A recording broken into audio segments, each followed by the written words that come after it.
चला तर मग आज आपण आपल्या विशेष पाहुण्यांचं स्वागत करूयात. सतीश गोगटे सरांचं. नमस्कार सर. नमस्कार. आज आपण इंडिया रायझिंग अंतर्गत इथे गप्पा मारायला आलेलो आहोत आणि मी तुमच्याशी खूप छान गप्पा मारायला खूप एक्सायटेड आहे ॲक्चुअली. तुमच्याबद्दल जाणून घ्यायला, तुमच्या प्रवासातून प्रेरणा घ्यायला आम्हाला सगळ्यांना खूप आवडणार आहे. So welcome to the India rising sir. Thank you very much. हा तुमचा उपक्रम मी ऐकला होता आणि मला पण खूप अभिमानास्पद आहे, की मी इथे येऊन तुमच्याशी शेअर करतोय काही गोष्टी.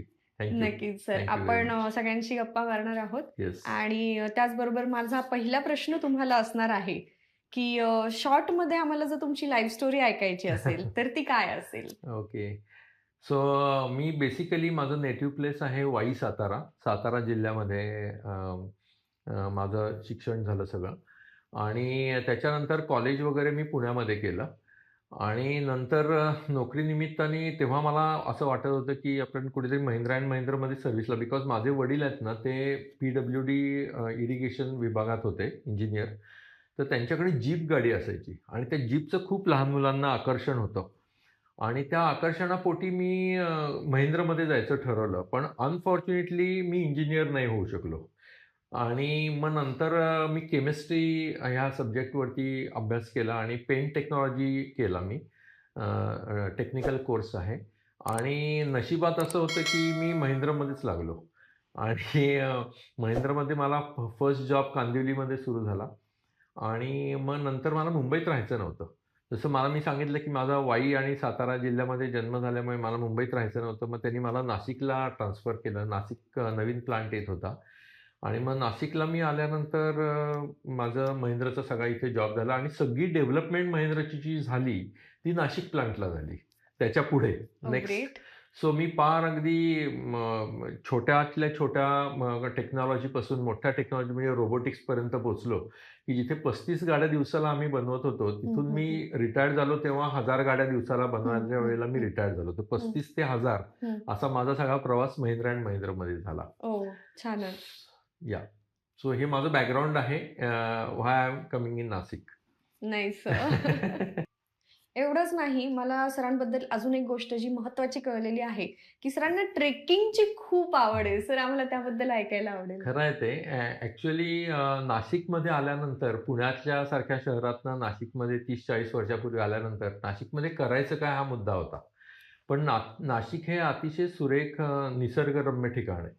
एक तर गोदावरी नदी आहे आणि आजूबाजूला भरपूर डोंगर, दऱ्या आणि हे होतं. तर मी सर्वप्रथम नाशिकला काय करायचं, आजूबाजूचा निसर्ग बघायचा असं आमच्या मनामध्ये आलं आणि मग ट्रेकिंगवरती मी एक पुस्तक विकत घेतलं.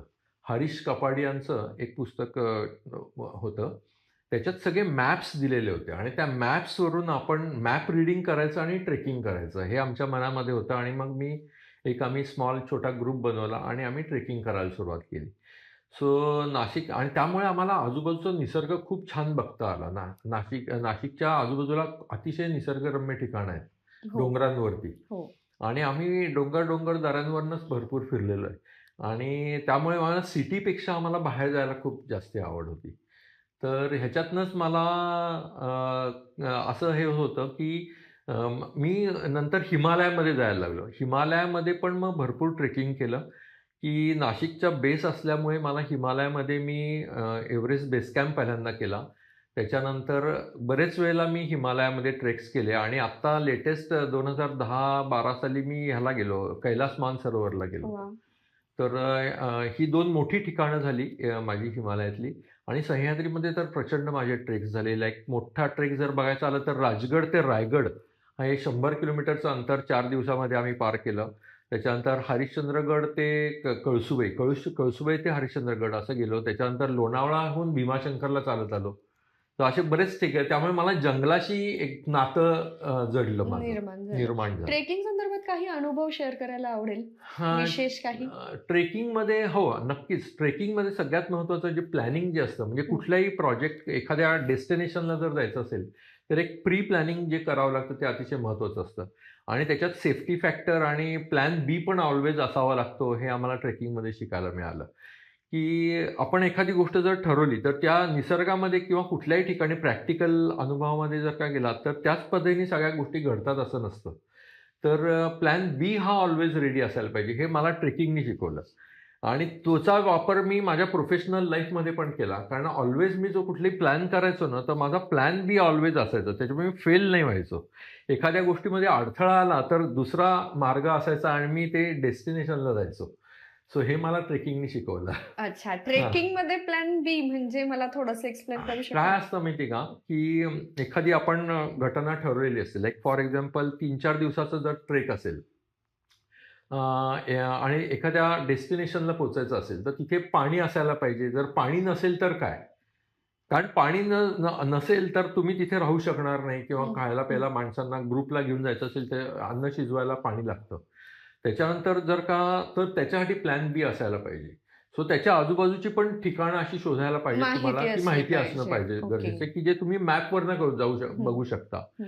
आणि हे करत असताना मग तुम्हाला चूल पेटवता यायला पाहिजे किंवा धान्य बनवताना पण ते करता यायला पाहिजे. काही वेळेला तर एकदा आम्हाला असा अनुभव आला होता. आम्ही ट्रेकिंगच्या वेळेला म्हणजे मॅगी असते ती घेऊन गेलो होतो. बिकॉज मॅगी ही चटकन हे करणं, पण चूलच पेटवता आली नाही. तर मग आता काय करायचं? तर मॅगीच्या गार पाण्यामध्ये मॅगी बुडवून खाल्ली आम्ही. पोट भरलं गेलं. तर हे जे काही सगळे प्लॅन बी जे असतात ना, हां, हे फार हां. महत्त्वाचे असतात. किंवा साप आला एखादा, वन्य प्राणी तर कोणी येत नाही आपल्याजवळ चटकन आणि इव्हन साप वगैरे, पण दिसल्यावरती काय करायला पाहिजे? डूज एंड डोंट्स हे फार महत्त्वाचे असतात आणि हे प्रोफेशनल लाईफमध्ये पण इम्पॉर्टंट असतं, की व्हॉट आर द डूज आणि व्हॉट आर द डोंट्स. तर ह्या सगळ्या ज्या गोष्टींचा जो काय मला हे मिळाला म्हणजे काय म्हणतात त्याला अनुभव मिळाला, तो ह्या ट्रेकिंगच्या माध्यमातून खूप मिळाला. मी ट्रेकिंगबद्दल एक बघितलं आहे सर, हां. की अच्छा. म्हणजे बोलायला नाही पाहिजे ॲक्चुअली हा पॉइंट. पण लोकं ट्रेकिंग करतात. पण हो. आज ते दरीखोरे किंवा निसर्ग याच्यावरती प्रेम करतायत म्हणून नाही. तर एक पिकनिक म्हणून ते करतात आणि वरती जाऊन म्हणजे मी अंजनेरीला पण ही गोष्ट बघितलेली आहे, ऑब्झर्व्ह केलेली आहे, की वरती जाऊन ते घाण करतात आणखी. जिथे आपण स्वच्छता ठेवली पाहिजे, तिथे आपण घाण करून बरोबर. येतोय. हे कितपत योग्य आहे? तेच हा अतिशय महत्त्वाचा पॉइंट तुम्ही सांगितलात तो आणि आम्ही जेव्हा ट्रेकिंगला सुरुवात केली, तो आम्ही पूर्ण वेळ निसर्ग बघण्याच्या दृष्टिकोनातनं फोटोग्राफी ही माझी ट्रेकिंगमधनं आलेली आहे. फोटोग्राफीचा मला जो छंद जडला, मी फोटोग्राफर जे तयार झालो, तो ट्रेकिंगमधून आला. कारण निसर्गाची फोटोग्राफी करायला मला खूप आवडायचं आणि निसर्ग जपण्याची पण जी एक हे होती, की आज लोकांना सेल्फीमध्ये जास्ती इंटरेस्ट आहे.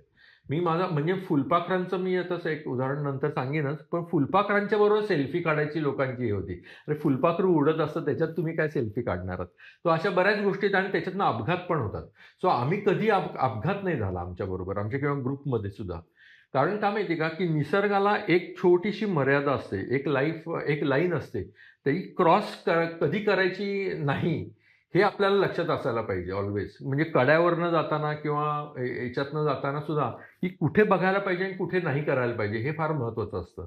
आणि ती जी लाईन असते, एक बॉर्डर जी असते ना, की कॉन्फिडन्स आणि ओव्हर कॉन्फिडन्स. येस. कॉन्फिडन्स तर पाहिजे, पण हं, ओव्हर कॉन्फिडन्स नको. हं. हे फार इम्पोर्टंट आहे आणि हे आजकाल मुलं विसरतात आणि कुठे पोहायला जातात आणि मग तिथे ते बुडून अपघात मरतात. होतो. अपघात होतात अनफॉर्च्युनेटली. अगदीच, सेल्फीजमध्ये जातात, अगदीच. पावसामध्ये सेल्फी काढायला जातात. तर त्याच्यापेक्षा तुम्ही निसर्गामध्ये जर जाऊन निसर्गाचा रौद्र स्वरूपाचा जर का आपण अनुभव घेतला ना, तर आपल्याकडे आपला कॉन्फिडन्स वाढतो. तर मी हे तो पण इम्पोर्टंट तुमचा आहे. अनुभव ऐकलाय, की तुम्ही गोण्या घेऊन जात होते हो. वरती ट्रेकिंगला ॲब्सोल्युटली, आणि ॲब्सोल्युटली. त्या गोण्यांचा कचरा भरून त्या गोण्यांमध्ये तुम्ही खाली घेऊन येत होते. प्लास्टिक आणि ते अंजनेरीचं सगळं. हो. एक्झाम्पल मी सांगत होतो तुम्हाला, की अंजनेरीला मी काय करायचो नंतर कंपनीमधल्या पण ऑपरेटर्स लोकांना, कामगार लोकांना आम्ही ट्रेकिंगला घेऊन जायचो. बिकॉज त्यांनी एकतर फिटनेस वाढतो, कॉन्फिडन्स वाढतो आणि टीमवर्क खूप चांगलं क्रिएट होतं. सो त्याच्यामुळे आम्ही जायचो. तर आम्ही जेव्हा अंजनेरीला जायचो, सुरुवातीच्या काळामध्ये माणसं कमी असायची. नंतर अंजनेरी हे खूप मोठं लोकांचं एक काय पर्यटकांचं ठिकाण झालं आणि मग ते प्लास्टिक आलं तिथे किंवा कचरा आला, हे सगळं पडायला लागलं. बरं तिथे वरती जाऊन कोण क्लिनिंग करणार? तर आम्ही काय करायचो उपक्रम, की खालनं रिकाम्या गोण्या घेऊन जायचो वरती. वरचा सगळा कचरा गोळा करायचो गोण्यांमध्ये आणि तो सगळा खाली घेऊन यायचो आणि प्रॉपर इकडे महानगरपालिकेत येऊन डिस्पोज ऑफ करायचो. ग्रेट. हा आम्ही उपक्रम राबवला होता, म्हणजे म्हणजे आजकालच्या 7-8 वर्ष. यंगस्टर्स लोकांनी तिथं काळजी हो, घेतलीच पाहिजे. हो. पण त्याचबरोबर निसर्ग पण एक्सप्लोर केला पाहिजे. आज नाशिकला एवढी संपदा लाभलेली आहे, हं. ती एक्सप्लोर केली पाहिजे. आणि हो, नक्कीच हे सगळं करताना प्लॅन बी सुद्धा रेडी ठेवलं पाहिजे, येस, हेच येस. सरांना सांगायचं आहे. आजचा सगळ्यात महत्त्वाचा मुद्दा, पक्षी. सर, पक्ष्यांबद्दल तुम्हाला आवड कशी निर्माण झाली? हा एकदम महत्त्वाचा मुद्दा आहे. कारण काय मी नाशिकमध्ये खूप वर्ष ट्रेकिंग आणि या संदर्भात निसर्गाशी अटॅच्ड होतो. पण जसजशी माझी जबाबदारी कंपनीतली वाढत गेली, तसं माझं ट्रेकिंग थोडंसं कमी वेळ जायला लागला माझा. कारण मी ट्रेकिंगमध्ये त्या मानाने कमी जायला लागलो किंवा वेळ नाही मिळायचा. सो एक वेळ अशी आली की मी बऱ्याचशा वेळेला निसर्गापासून अलिप्त राहायला लागलो आणि मग एक व्हॉइड निर्माण झाली, एक पोकळी निर्माण झाली आणि त्या पोकळीचा मला स्ट्रेस लेवल माझे वाढायला लागली. बिकॉज एकतर कंपनीमध्ये मी माझ्या जबाबदाऱ्या वाढत होत्या आणि निसर्गात जात नव्हतो. सो ग्राउंडिंग होत नव्हतं. ही फॅक्ट आहे आणि मग जेव्हा मी त्याची स्ट्रेस लेवल वाढायला लागली, म्हणलं आता ह्याच्यातनं तर प्लॅन बी पाहिजे. बिकॉज तुम्ही जात नाही ट्रेकिंगला, मग काय करायचं काय? सो हे करत असताना एकदा इथे दिगंबर गाडगीळ नावाचे सर आहेत, त्यांचं एक व्याख्यान होतं पक्ष्यांवरती. सो ते ऐकायला मी गेलो आणि मला त्याच्यात खूप इंटरेस्ट निर्माण झाला, की अरे हे काहीतरी चांगलं वेगळं फील्ड आहे, वेगळं बघायला. मग मी त्यांना भेटायला गेलो. मग त्यांच्याशी ओळख वगैरे झाली आणि मग त्यांनी सांगितलं, की "अरे तू सायन्सचा स्टुडंट आहेस ना, तर तू थोडंसं पक्षीशास्त्राबद्दल पण शिक." म्हणलं, "नाही, मला इम्पॉसिबल आहे, वेळ नाही एवढा." "नाही, नाही," म्हणे, "तू ऑनलाईन कोर्स आहे ऋषी व्हॅलीचा." सो हैदराबाद युनिव्हर्सिटीमध्ये ऋषी व्हॅली म्हणून एक एरिया आहे आणि तिथे 1 वर्षाचा पक्ष्यांचा ऑर्निथॉलॉजीचा कोर्स आहे. ओके. सो तो मी केला कोर्स तेव्हा आणि माझं बायोलॉजी समहाऊ आहे ना, काय होत होतं, की मी इंजिनिअरिंग बाजूला गेल्यामुळे बायोलॉजी माझं तिथे कट झालं होतं 10th और हं, 12thमध्ये. हं, हं. सो ते परत बायोलॉजीचं काम सुरू झालं. बिकॉज बायोलॉजी माझ्या आत शरीरात कुठेतरी वाटत होतं, की अरे त्याचा आपण स्टडी करायला पाहिजे. आणि मग पक्षीशास्त्राच्या माध्यमातनं माझं ते सुरू झालं. मग मी ते ॲनाटॉमी पक्ष्यांची, मग नंतर त्यांची सगळी कॅटेगरायझेशन कसं करतात, त्यांचं फूड चेन कशी बनते वगैरे, वगैरे हे सगळं शिकलो त्याच्यात. आणि मग त्या प्रोजेक्टचं अतिशय महत्त्वाचं त्या हे कोर्सचं काय होतं, की शेवटचे 3 महिने तुम्हाला फील्ड वर्क करायला पाहिजे. हो. Then and then only you will get the certificate. So मी ते करण्यासाठी मी नाशिकमधला एक भाग शोधला. मग मला ते कोणीतरी करायला मदत पाहिजे होती. तर विश्वरूप रहा म्हणून एक होते इथे नाशिकला. त्यांची स्वतःची NGO आहे, म्हणजे nature conservation society of Nashik. So त्यांच्याशी मी अटॅच झालो आणि त्यांनी मला ग्राउंड वर्क शिकवलं संपूर्ण, की कसं काम करायचं किंवा कसं जायचं निसर्गात. कारण मला थेअरी पार्ट माहिती होता, परंतु ग्राउंडमध्ये जाऊन कसं करायचं. तर मला त्यांचे ते पण महिंद्राचे चांगले अतिशय प्रेमी होते. त्यांच्याकडे सगळ्या महिंद्राच्या गाड्या होत्या आणि मी महिंद्रामध्येच सर्व्हिसला होतो. सो आम्ही जीप घेऊन पहाटे 5 वाजता निघायचो आणि गंगापूर डॅमच्या बॅकवॉटरला जायचो. आणि आम्ही प्रोजेक्ट केला तो टिटवीवरती केला. माळ टिटवी नावाचा एक पक्षी आहे. तर त्यांची घरटी खालती असतात, म्हणजे जमिनीवरती असतात आणि पाण्याच्या जवळ असतात थोडीफार. तर ते बघण्याचा आम्ही प्रयत्न केला, की इथे त्यांची किती घरटी आहेत, त्याच्यात अंडी किती आहेत आणि त्या अंड्यातनं प्रत्यक्ष पक्षी किती निर्माण झाले आणि उडाले किती. असा एक 2-2.5 महिन्याचा आम्ही प्रोजेक्ट केला तो. आणि त्यांनी मला ते शिकवलं, म्हणजे की कसं-कसं करायचं.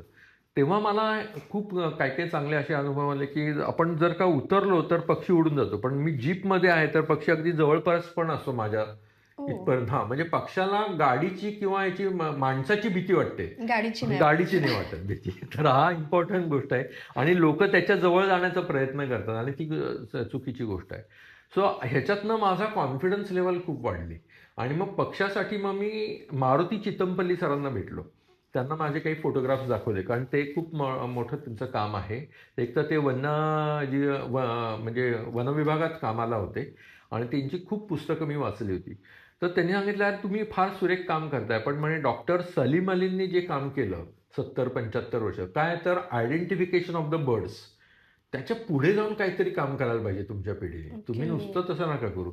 तर एका पक्षाचा 10 वर्ष तरी अभ्यास करा किंवा एका जागेचा, म्हणजे पक्ष्यांच्या कुठल्यातरी जागेचा 10 वर्ष अभ्यास करा मिनिमम. तर तुम्ही 1 किंवा 2% काहीतरी सोसायटीला वेगळं देऊ शकता." आणि म्हणून मग मी नांदूर मध्यमेश्वर हे ठिकाण निवडलं. म्हणजे नांदूर मध्यमेश्वरची बॅकग्राऊंड त्याच्यापासून निर्माण झाली. नाहीतर नांदूर मध्यमेश्वरला नुसतं 1-2 वेळा जाऊन आलो. पण ॲज अ प्रोजेक्ट मी जो नांदूर मध्यमेश्वर जो स्वीकारला, तो ह्याच्यासाठी स्वीकारला. त्याचा कानमंत्र खरा मला मारुती चितमपल्लींनी दिला. आणि ते ते ते माझा म्हणजे तो माझा एकदम टर्निंग पॉईंट झाला फॉर नांदूर मध्यमेश्वर प्रोजेक्ट.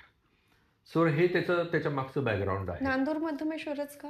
हां, कारण हे फार इम्पॉर्टंट प्रश्न आहे. मला पण तेव्हा प्रश्न आला होता, की पक्ष्यांमध्ये मी जेव्हा वाचायला लागलो, की कोणत्या अभयारण्य महत्त्वाची आहेत महाराष्ट्रामध्ये आणि आपल्या जवळचं कोणचं आहे, तर नांदूर मध्यमेश्वर आहे. तर मला भौगोलिक अभ्यास करायचं पण भरपूर ट्रेकिंगच्यामुळे आवड होती. सो भूगोलाचा पहिल्यांदा अभ्यास करायचा आणि मग खाली उतरायचं. तर नाशिकमध्ये जवळपास 21 ते 22 मोठाली धरणं आहेत. मध्यम स्वरूपाची आणि मोठी धरणं नाशिक जिल्ह्यामध्ये. मी प्रत्येक धरणांच्या बॅकवॉटरमध्ये पण जाऊन आलो. तर तिथे पक्षी असायचे, पण जास्ती प्रमाणात नाही. व्हेअरएज नांदूर मध्यमेश्वरला भरपूर पक्षी आणि भरपूर प्रमाणामध्ये पक्षी. म्हणजे कॅटेगरीज म्हणजे प्रजाती पण जास्ती असायच्या आणि संख्या पण जास्ती असायची. तर हा प्रोजेक्टचा माझा विषय निवडला, की नांदूर मध्यमेश्वरलाच का पक्षी येतात? हाच माझा प्रोजेक्ट होता. विदेशातून पक्षी येतात हा नाही, तिथे. त्याला भरपूर रिझन्स. म्हणजे त्याचं सायंटिफिक रिझन काय आहे, हम्म. की नांदूर मध्यमेश्वरलाच का येतात? मग विदेशातनं पक्षी नाशिकमध्ये इतर ठिकाणी का नाही येतात? लाईक गंगापूर डॅममध्ये का नाही एवढे का नाही जात? जास्ती हा. एवढे? तर त्याचा मी अभ्यास केला 15 ते 20 वर्ष आणि तो मी माझ्या पुस्तकाच्या स्वरूपात मांडला आणि मी त्याचे काही लेक्चर्स द्यायला लागलो आणि मला त्याबद्दल महाराष्ट्र पक्षी मित्र संघटनेने नंतर पुरस्कार जाहीर केला, किंवा थर्ड पार्टी म्हणजे इंडस्ट्रीमधल्या एखाद्या माणसाने येऊन सायंटिफिक स्टडी करून एक बुक पब्लिश केलं, की why birds are coming for Nandur Madhyameshwar. अच्छा, हा, आता अशा आपण जे टाईपचं. बोलतो आहे ना ते प्रेक्षकांना मला सांगायला आवडेल की सर हे लेखक आहेत field guide of Nandur Madhmeshwar या पुस्तकाचे. सर आम्हाला पुस्तक बघायला आवडेल. हे मी पुस्तक पब्लिश केलं आणि पुस्तक असं केलं, की बरीचशी पुस्तकं पक्ष्यांच्या ह्याच्यामध्ये प्रसिद्ध झालेली आहेत. परंतु मी पुस्तक अशा पद्धतीने पब्लिश केलं, की जनसामान्यांना मुख्यतः मुलांना 10-12 वर्षाच्या मुलांना ह्याचा उपयोग व्हावा आणि इतर लोकांना त्याचा उपयोग व्हावा म्हणून मी रंगावरून पक्षी कसे ओळखायचे असं माझं नवीन या पुस्तकाची संकल्पना तयार केली. की आपण जनरली जेव्हा आपण आजूबाजूला जातो तेव्हा आपण बघत असतो, की पक्ष्यांचा रंग कसा ओळखायचा. मी जर का पिवळा टाईपचा पक्षी बघितला तर मी या पिवळ्या जागेमध्ये जायचं आणि माझे सगळे पिवळे पक्षी तिथे असतील. नक्कीच, म्हणजे हा. आपण तिथे जातो. म्हणजे मी जरी तिथे गेलेली होती नांदूर मध्यमेश्वरला तर मला समोरचा पक्षी कोणता आहे, पक्षी आहे छान हा. आहे दिसतो आहे, पण तो पक्षी नक्की कोणता आहे तर ते ओळखता येत ते नव्हतं. ओळखायचं. तर ह्या रंगावरून या आता रंगावरून नक्षी ते कोणता त्या पॉइंटला पक्षी जाऊ शकतो आहे. आपण चटकन हा. आणि मग तो पक्षी आपण ओळखून मग त्याचं नाव काय आहे, मराठी नाव काय आहे, संस्कृत नाव काय आहे, अशा पद्धतीचं मी पुस्तक तयार केलं, पब्लिश केलं. आणि हे मी पुस्तकाची संकल्पना मला महिंद्रा अँड महिंद्रामधनं आली, की महिंद्रा अँड महिंद्रामध्ये आम्ही जेव्हा काम करायचो तेव्हा एक TPM नावाची एक संकल्पना होती, that is total productive maintenance. So हा टोटली इंजिनिअरिंग सब्जेक्ट आहे आणि जॅपनीज लोकांच्या त्याच्या मागचं बॅकग्राऊंड आहे, की एखाद्या गोष्टीचं प्रेझेंटेशन जर का करायचं असेल ना तर ते पूर्णत्वाला जायला पाहिजे. म्हणजे तिथे क्वेश्चनिंग किंवा त्याचं प्रेझेंटेशन आपल्याला तोंडी स्वरूपात नाही करता यायला पाहिजे, ही संकल्पना यायला पाहिजे. म्हणजे एखादं पुस्तक घेतलं तर त्याच्यातच सगळं त्या माणसाला त्याची क्वेश्चन्स वगैरे आन्सर व्हायला पाहिजे. नक्कीच, हा कोणताच त्याचा अर्थ क्वेश्चन आहे. मार्क तिथे शिल्लक हा, राहायला असं. नको. सो त्या दृष्टिकोनातनं हे पुस्तकाची संकल्पना आली आणि ते आवडलं खूप लोकांना. इतर लोकांनी म्हणजे जे पक्षी क्षेत्रामध्ये किंवा पक्षी अभयारण्यात किंवा महाराष्ट्र पक्षी मित्र संघटनेमध्ये जे काम करणारे लोक आहेत त्या सर्व लोकांनी माझं कौतुक केलं आणि मला एक छोटासा पुरस्कार त्यांनी जाहीर दिला. ऐकायला आवडेल सर हो, नक्कीच त्या मला पुरस्काराबद्दल. त्या पुरस्कार म्हणजे पक्षी जनजागृती पुरस्कार मला मिळाला Oh, great. 2021 साली. आणि fortunately for me Maruti Chitampalli सरांना पण त्याच वर्षी जीवन गौरव पुरस्कार पक्षी Oh, मित्र wow. संघटनेने दिला. तो हे दोन्ही प्रसंग तेव्हा घडले होते. सोलापूरला पक्षी मित्र संघटनाचं हे झालं होतं, संमेलन झालं होतं, तेव्हा हा पुरस्कार जाहीर झाला. खूपच छान माहिती घेतो आहोत आपण. सरांशी बोलत असताना ना मला अजून एक गोष्ट कळली सर, की तुम्ही आता बोललात की मारुती चितमपल्ली सरांना तुम्ही तुमचे फोटोग्राफ्स दाखवले, तर त्यामागे काय संदर्भ आहे? हां, संदर्भ असा आहे की मला कसं आहे की जेव्हा आपण एखादा पक्षी बघतो तर त्याची स्पेसिफिक फोटोग्राफी करायला काही विशिष्ट कॅमेरे असतात. आता सुरुवातीच्या ते कॅमेरे अनफॉर्च्युनेटली खूप महाग असतात आणि त्याच्या लेन्स वगैरे खूप हे असतात आणि सुरुवातीच्या काळात आपण तेवढं त्याच्यामध्ये म्हणजे इन्व्हेस्टमेंट करत नाही. हं, हं. तर ह्यावेळेला आपण पक्ष्यांच्या जास्तीत जास्त जवळ जाऊन फोटो काढायचा आणि तो काढायच्या वेळेला पक्षी उडून जाणार. तो खूप प्रचंड प्रमाणामध्ये पेशन्स लागतो. आणि हे करत असताना मला हे लक्षात आलं, की अरे आपल्याला लेन्सची गरज आहे. आणि मग त्याप्रमाणे मी लेन्समध्ये अभ्यास स्टडी करायला लागलो आणि हळूहळू लेन्सचं माझं हे मी बजेट वाढवायला लागलो. आणि आत्ताच्या सध्याच्या घडीला माझ्याकडे 600ची लेन्स आहे, सोनीचा ओह! कॅमेरा आहे आणि चांगल्यापैकी कॅमेरा आहे तो. तो हे मी पहिल्यांदा मला फोटोग्राफी तर मला खूप आवडत होती बिकॉज फ्रेमिंग फोटोग्राफीमध्ये सगळ्यात महत्त्वाची गोष्ट असते ती म्हणजे फ्रेम यायला पाहिजे. तुम्हाला कशाचा फोटोग्राफ पाहिजे हा म्हणजे फोटो स्पीक्स 1000 वर्ड्स म्हणतात ना, तर तो फोटो प्रॉपर यायला पाहिजे. तर हे महत्त्वाचं गोष्ट असतं त्याच्यात. त्याच्यानंतर त्याचा लाईट इफेक्ट कारण कुठल्या म्हणजे अगेन्स्ट लाईट घ्यायचा का त्याच्या बाजूने घ्यायचा आणि कुठल्या अँगलनी घ्यायचा ही महत्त्वाची दुसरी गोष्ट. ह्या मी अगोदर थोड्याफार करत होतो. परंतु हे करत असताना मला नंतर मग मी जेव्हा भौगोलिक म्हणजे ट्रेकिंगच्या फोटोग्राफीमधनं जेव्हा फोटोग्राफीत आलो, तेव्हा तो स्पेसिफिक झाला. म्हणजे मग बर्ड्सचं स्पेसिफिक. आता बर्ड्समध्ये काय फोटो काढायचा? तर बर्ड्समध्ये सगळ्यात महत्त्वाची गोष्ट अशी असते, की पक्ष्याचा जो डोळा असतो, हं. तो फोकस व्हायला पाहिजे आणि क्लिक करताना तो डोळा यायला पाहिजे. ओह! हां. तो जर का डोळा आला म्हणजे तर मग तुम्ही तो फोटोग्राफ परिपूर्ण झाला असं सांगितलं जातं. अदरवाईज बरेच वेळेला पक्षी तोंड फिरवतात किंवा काहीतरी वेगळं काम करत असतात. सो ॲक्टिव्हिटी करत असताना ती ॲक्टिव्हिटी आणि डोळा हे 2 महत्त्वाच्या गोष्टी त्याच्यात फोटोग्राफीमध्ये यायला पाहिजेत बर्ड्सच्या. अशी फोटोग्राफी मी करायला सुरुवात केली. सगळ्यात जास्त त्रास तुम्हाला कोणत्या पक्ष्याने दिलाय? पक्ष्यांनी तसं जर पाहायला गेलं ना, तर सगळेच पक्षी त्रास देतात. परंतु हं. त्याच्यासाठी मला माझ्या गुरूंनी जे विश्वरूप राहा आहेत ना, he was also very great photographer. So त्यांनी मला सांगितलं, की "सतीश वाईल्ड लाईफ फोटोग्राफर आहे, त्याचं महत्त्वाचं त्याच्यात आणि इतर फोटोग्राफरमध्ये महत्त्वाचा फरक असा आहे, की wildlife photographer should know की wildlife of that bird." So तुम्ही कुठल्या ऑब्जेक्टचा फोटो काढणार आहात लाईक फॉर एक्झाम्पल आपण फ्लेमिंगोचा जर ऑब्जेक्ट बघितला आणि त्याचा फोटो काढायचा असेल तर त्या फ्लेमिंगोची अगोदर पहिल्यांदा माहिती गोळा करणं गरजेचं आहे की तो फ्लेमिंगो बसतो कुठे काय खातो कोणत्या वेळेला खातो तो आता त्यांनी मान खाली नेली म्हणजे तो काय करणार आहे हे आपल्याला माहिती असायला पाहिजे आणि ते जेव्हा माहिती असतं आपल्याला वाईल्ड लाईफ त्या पक्षाची माहिती तेव्हा मग तुम्ही जेव्हा त्याची ॲक्टिव्हिटी काढत असताना फोटो क्लिक करता तेव्हा तो फोटो चांगला येतो आणि इतर लोकांना तो चांगला दिसतो. तर हे त्यांनी मला सांगितलं की वाईल्ड लाईफचा पहिल्यांदा अभ्यास कर आणि देन फोटोग्राफी. सो मी जास्ती प्रमाणातनं वाईल्ड लाईफमध्ये काम करायला लागलो आणि फोटोग्राफी माझं सेकंडरी झालं तरी माझी फोटोग्राफी खूप चांगल्या प्रमाणात आली. एक फोटोग्राफ तर मला त्याला बक्षीस मिळालं इंटरनॅशनल लेवलला. तर BNHSला पण मी तो फोटोग्राफ पाठवला होता. मी मंगोलियातनं एक आलेला पक्षी आहे, शिकारी पक्षी होता. त्याचं नाव फाल्कन कॅटेगरीतला पक्षी होता आणि मी तो फोटोग्राफ दाखवीन नंतर का आत्ताच मी दाखवू शकतो येस तो प्लीज. Photograph yes. पुस्तकामध्ये. तर तो जो सकेर फाल्कन नावाचा जो फोटोग्राफ आहे, तो इथे कोणालाच माहिती नव्हता, हा पक्षी इथे आहे म्हणून. पण माझ्या फोटोग्राफच्यामुळे तो क्लिक झाला. हा फोटोग्राफ आहे तो. आणि ह्या फोटोग्राफ करत असताना त्यांनी एका पक्षाला मारून म्हणजे त्यांनी शिकार केली त्याची आणि तो त्याला घेऊन जात असतानाचा काढलेला फोटोग्राफ आहे. ओह! आणि त्याच्यावरती मग संपूर्ण त्याचं डिझाईनवरनं आणि त्या पक्षाच्या ह्याच्यावरनं कळलं की हा सकेर फाल्कन नावाचा पक्षी आहे. आणि मला BNHSच्याकडनं म्हणजे लेटर पण आलं आणि तो पक्षाची म्हणजे 15 ते 20 वर्षामध्ये त्याचा फोटोग्राफ नव्हता आपल्याकडे आणि त्याचा मी फोटोग्राफ मला मिळवला तो. ओह! तो वॉव! मंगोलियातनं येतो आपल्याकडे. सो अशी मग चांगलं मग अजून मग प्रोत्साहन मिळतं, की अरे आपण एखादी गोष्ट करत असताना जर का एखादी रिसर्च टाइप ॲक्टिव्हिटी करत असतो, तर नक्कीच मग त्याच्यामुळे प्रोत्साहन मिळतं. सगळ्यात शांत पक्षी कोणता?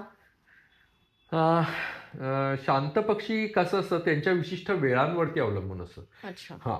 पक्ष्यांच्या ज्या फूड हॅबिट्स आहेत, पक्षी हं. कुठलाही आता ही अन्न साखळीचा एक भाग आहे, की पक्षी जे आहेत ते सकाळच्या वेळामध्ये आणि संध्याकाळच्या वेळामध्ये 1 तास सक्रिय असतात त्यांच्या फूडसाठी आणि ते साठवणूक ठेवत नाहीत. म्हणजे आपण कसं घरामध्ये साठवणूक करतो अन्नधान्याची. त्यांच्याकडे अन्नधान्य प्रत्यक्ष तिथे जाऊन त्यांना मिळवायचं असतं आणि ते खायचं असतं. त्यांना जर अन्नधान्य नाही मिळालं तर त्यांना लगेच काही त्याच्यात प्रॉब्लेम येत नाही. मग ते दुसऱ्या दिवशी मिळालं, 2 दिवसांनी मिळालं तरी काही प्रश्न नसतो. वन्यजीव, वाईल्ड लाईफला ते महत्त्वाचं आहे. हे प्राणी आणि पक्ष्यांच्या दोन्हीच्या बाबतीत आहे. परंतु त्यांना ते साठवणूक करू शकत नाही, करत नाहीत. हे फार महत्त्वाचं असतं. त्याच्यामुळे सकाळची वेळ आणि संध्याकाळची वेळ जी असते ती त्यांची ॲक्टिव्हिटीची वेळ असते. बाकीच्या मधल्या काळामध्ये आता लाईक पाणथळ पक्षी जे असतात ते मधल्या काळामध्ये रुस्टिंग करतात, म्हणजे एखाद्या जागेवर बसून राहतात आणि सारखी शरीराची स्वच्छता करत असतात. तर त्या पक्षी तुम्ही बघून घ्यायचा आणि तो सांगा. आता बगळा हा जो कॅटेगरीतला जो पक्षी आहे ना, जो तुमचा जो प्रश्न आहे त्याचं उत्तर देतो की तो एका ठिकाणी इतका स्तब्ध उभा राहतो की म्हणजे तुम्हाला आपला पण तिथे म्हणजे किती वेळ आपले पण चलबिचल होते, परंतु तो तसाच उभा असतो.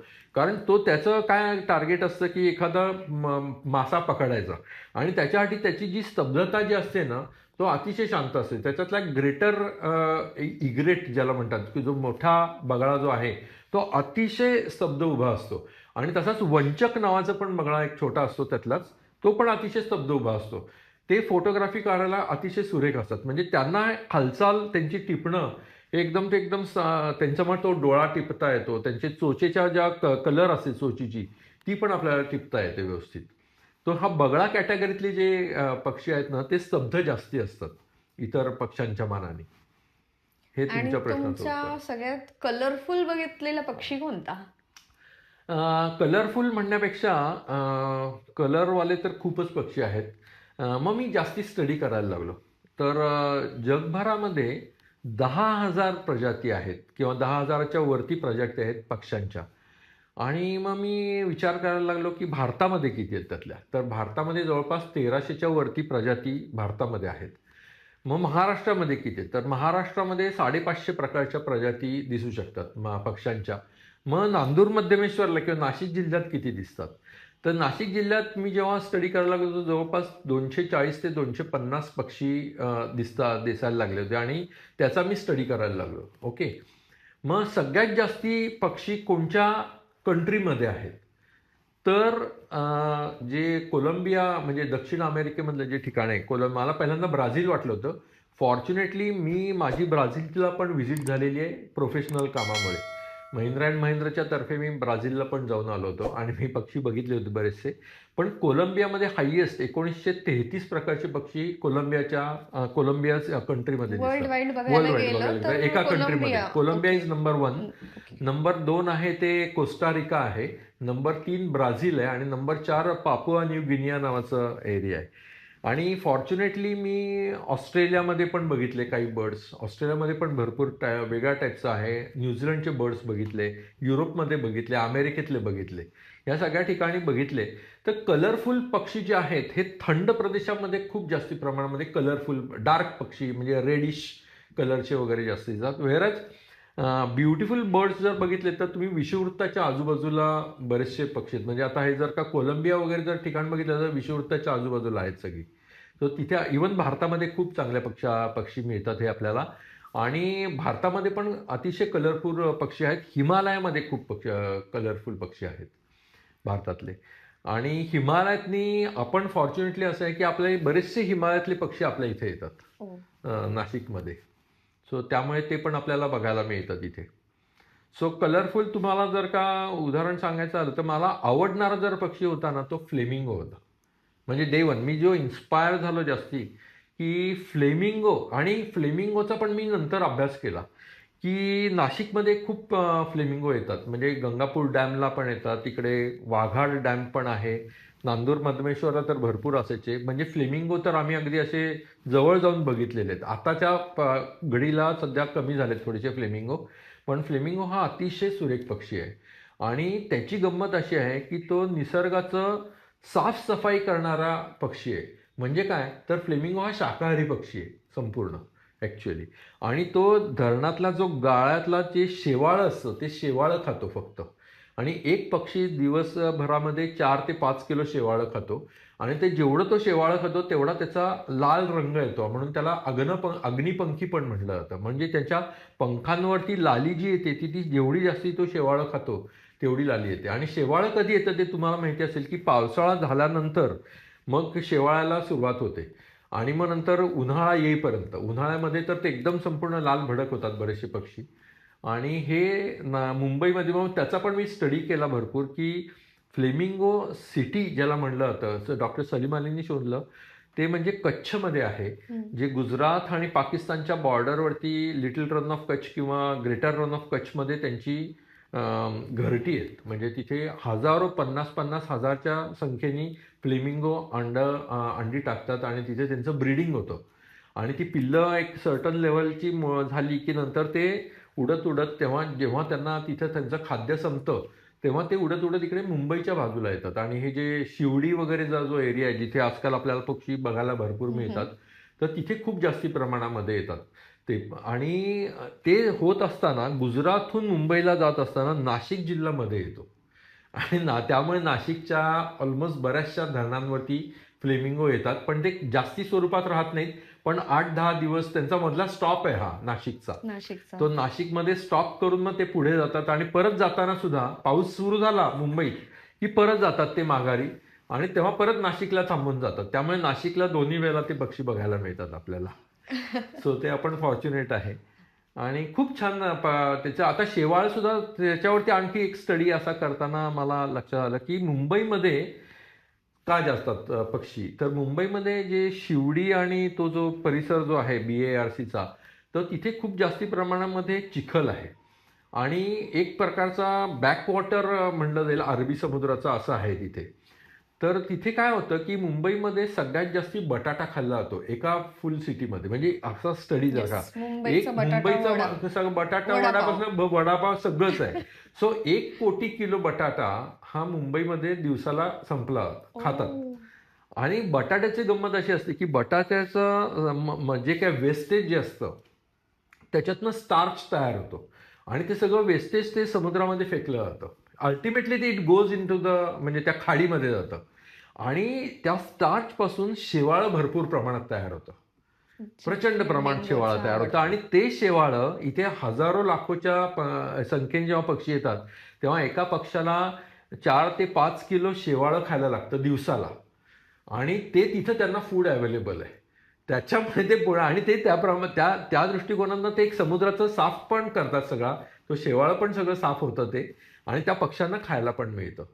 तर ह्या सगळ्या हे एवढा मोठा बॅलन्स हा जो निसर्गाने जो दिलेला आहे हे कुठे ना कुठेतरी आपल्याला लक्षात यायला पाहिजे की आपण घाण जेव्हा क्रिएट होतो ती घाण नसून ती अन्न साखळीतला एक भाग आहे आणि कोणीतरी एक वेगळा जण येऊन ती साफ करत असतो त्याच्या स्वतःच्या पोटासाठी. थोडक्यात निसर्ग साफ करण्याचं काम हा फ्लेमिंगो करतो आहे हे आज मला सरांकडून समजलं आहे.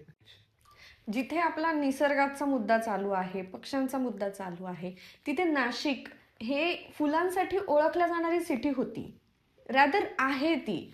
सर त्याबद्दल काय सांगाल का की कास पठारासारखे पठारं आज नाशिकमध्ये सुद्धा आहेत आणि हे खूप कमी लोकांना माहिती आहे. खरं आहे. त्याबद्दल काय सांगाल? अगदी चांगला प्रश्न आहे आपला. कारण मी पण स्वतः सातारा जिल्ह्यातले असल्यामुळे मला कास पठारला मी बरेच वेळेला गेलेलो आहे. आणि कास पठारासारखी बरीच पठारं ही वेस्टर्न घाटवरती आहेत. वेस्टर्न घाट म्हणजे जो सह्याद्रीची जी रेंज आहे तिथे बरीचशी अशी पठार आहेत. तिथे महत्त्वाची काय गोष्ट आहे की घाटमाथा जो आहे तिथे खडक आहे, खडकावरती थोडीशी माती आहे आणि नंतर मग त्याच्यातनं जी येणारी रानफुलं जी आहेत ना त्यांचे विविध रंग आहेत आणि ती जनरली ऑगस्ट-सप्टेंबर महिन्यामध्ये खूप जास्ती प्रमाणामध्ये दिसतात. जसं कास पठार आहे, कास पठार खूप मोठं पठार असल्यामुळे ते दिसतंय आणि लोकांना ते लवकर लक्षात आलं. तशाच टाईपची बरीचशी ठिकाणं किंवा पठारं नाशिक जिल्ह्यामध्ये पण आहेत. आता म्हणजे काही वेळेला मला असा हा प्रश्न पडतो की आपण लोकांना सांगावं का की न सांगावं. बिकॉज लोक काय करतात की उत्सुकतेपोटी त्या पॉईंटला जातात परंतु त्याची ते तिथे म्हणजे त्याची नुसती त्याचा निसर्गाचा आनंद न घेता आहे ना त्याची खराब होतो, निसर्ग खराब होतो. तर तसं त्यांनी करायला नाही पाहिजे, हानी होते. आता नाशिकच्या जर का तुम्ही पश्चिम भागामध्ये गेलात म्हणजे त्र्यंबकेश्वरच्या साईडला तर अंजनेरीला खूप मोठं वरती पठार आहे. अंजनेरीला खूप प्रकारची फुलं दिसतात, रानफुलं. ही एस्पेशली श्रावण महिन्यामध्ये मिळतात. आपलं श्रावण आणि भाद्रपद ह्या 2 महिन्यामध्ये सगळ्यात जास्ती प्रमाणामध्ये फुलं दिसतात. त्याचप्रमाणे अजून जे पुढचे जे कुठले पठार आहेत त्या सगळ्या डोंगरांवरती सगळी दिसतात. तसंच ह्या उत्तरेच्या भागामध्ये जर का गेलात तर बोरगडचं तुम्हाला एक उदाहरण सांगतो. बोरगड हे आपल्या अतिशय जवळचं एक ठिकाण आहे.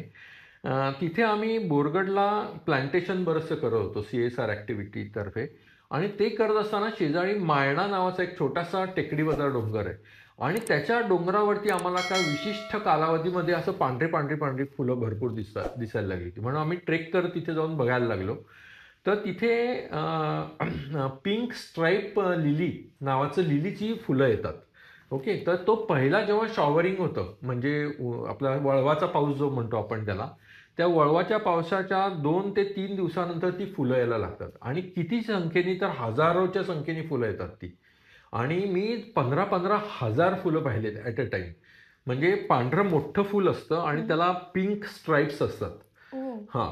आणि ही ही सगळी मजा जी आहे ही फक्त निसर्गातच बघायला मिळते. कारण त्यांना खडकाळ जमीन लागते. खडकाळ जमीन आणि थोडीशी माती. हे जर का असेल तर त्या ठिकाणी फुलं येतात. आणि लोकं काय करतात अनफॉर्च्युनेटली तिथे ते फुलं काढून आणतात किंवा त्याचे कंद काढून आणतात आणि आपल्या कुंडीमध्ये लावतात घरामध्ये येऊन आणि कुंडीमध्ये ते हे येत ते नाही येत फुल. नाही. हां.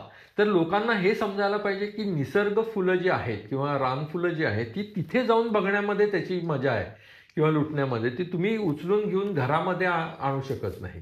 तर नाशिक जिल्ह्यात अशी भरपूर ठिकाणं आहेत. सातमाळ रांग जी आहे नाशिक जिल्ह्यामध्ये त्याचा पण इम्पॉर्टन्स असा आहे की तिथून पुढे अर्ध वाळवंट चालू होतं नाशिक जिल्ह्याचं. तर हे अर्ध्या वाळवंटामध्ये तिथे काय होतं की ते थोडंसं क्लायमॅटिक कंडिशन डिफरंट आहेत. त्यामुळे तिथं जे पण येणारे जी काय रानफुलं आहेत त्याचा पण स्टडी खूप करणं गरजेचं आहे आणि तिथे वेगवेगळ्या प्रकारची रानफुलं येतात तिथे.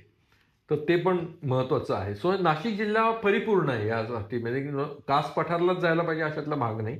तुम्ही जस्ट निसर्गामध्ये जा, थोडंसं ट्रेकिंग करा, तुम्हाला फुलं मिळतील. म्हणजे थोडक्यात ट्रेकिंग शिवाय ऑप्शन नाही असं सरांना सांगायचं आहे. तुम्ही ट्रेकिंग करा. तुम्हाला नक्कीच कान्स पठारासारखा अनुभव नाशिकमध्ये सुद्धा घ्यायला मिळणार आहे. अजून एक प्रश्न मला सरांना इथे विचारायला आवडतो. सर तुम्ही हा जो गेटअप केलेला आहे म्हणजे ऑलमोस्ट जे फोटोग्राफर आहेत, जे वाईल्ड लाईफ फोटोग्राफर आहेत, त्यांचा मला हा लुक बघायला मिळतो. निसर्गात सामावून घेणारा. तर हा लुक का करत असावेत? सगळ्यात महत्त्वाचं रिझन असं असतं की आपण जेव्हा निसर्गात जात असतो ऑब्झर्वेशनसाठी तेव्हा आपल्याला वाटत असतं की आपण निसर्ग बघतोय. पण तसं नसतं. निसर्ग आपल्याला बघत असतो.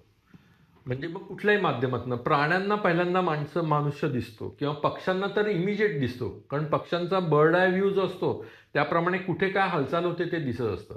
आणि हे सगळं करत असताना जर का आपण कॅमोफ्लेज जर नसू म्हणजे माणसांच्याकडे कसं असतं की कलरफुल कपडे जर का घालून तुम्ही निसर्गात गेलात तर तुम्ही निसर्ग कुठेतरी डिस्टर्ब करताय. त्यामुळे निसर्गामध्ये कधीही जाताना मी जेव्हा लेक्चर्स देतो किंवा मुलांना ते देतो की कशा पद्धतीचं आपल्याला गेटअप असायला पाहिजे. सो हे सगळं करत असताना ग्रेइश किंवा ग्रीनिश कलरचेच कपडे का घालावेत कारण तो ग्रे आणि ग्रीन आणि किंवा मातकट कलर जो आहे तो निसर्गाचा रंग आहे. तर तो घेऊन तुम्ही जायला पाहिजे आणि ऑलवेज डोक्यावरती टोपी पाहिजे. तर हे पण कारण आपला हा जो काळा रंग जो आहे तो बऱ्याच गोष्टींना आकर्षित करत असतो की काही झाडांवरती बसणारे साप असतात तर ते काळ्या रंगात त्यांना ब्लॅक आणि व्हाईट फक्तच एवढं कळत असतं. तर ते ब्लॅकवरती ते अटॅक करू शकतात. सो त्यामुळे टोपी पाहिजे. कधी निसर्गामध्ये जाताना टोपी पाहिजे, आपल्याकडे संपूर्ण गेटअप पाहिजे, संपूर्ण फुल स्लीव्सचे कपडे पाहिजेत आणि शूज पाहिजेत. तर लोक काय करतात की फ्लोटर्स वगैरे घेऊन किंवा स्लीपर्स वगैरे घालून आपण जर का गेलं तर आपल्याला नॅचरली इजा पण होऊ शकते आणि काही प्राणी आपल्यावरती अटॅक पण करू शकतात, छोटे छोटे प्राणी. तर निसर्गामध्ये जाताना संपूर्ण शूज पाहिजेत, हे पाहिजेत आणि हा गेटअप पाहिजे. आणि हा जो जो कॅमोफ्लेज जो आहे त्याच्यामुळे तुम्ही निसर्गाच्या किंवा पक्ष्यांची फोटोग्राफी करताना जास्ती जवळ जाऊ शकता. स्वतःला जर का झाकून घेतलं तर मग पक्ष्यांच्या चटकन नजरेत येत नाहीत ते. हा त्याच्या मागचा उद्देश आहे. इव्हन फोटोग्राफीमध्ये माझा कॅमेरा जो आहे त्याच्यावरती सुद्धा सगळं ह्याचं कोटिंग आहे. म्हणजे कॅमोफ्लेजचं कोटिंग आहे संपूर्ण. त्याला कॅमकॉर्ड म्हणतात. तर त्याच्यामध्ये आम्ही त्यामुळे त्यांना त्यांची ती नळकांडी चटकन दिसत नाही. मग त्याच्यामध्ये तो हे होतं, मिक्स होतं ते.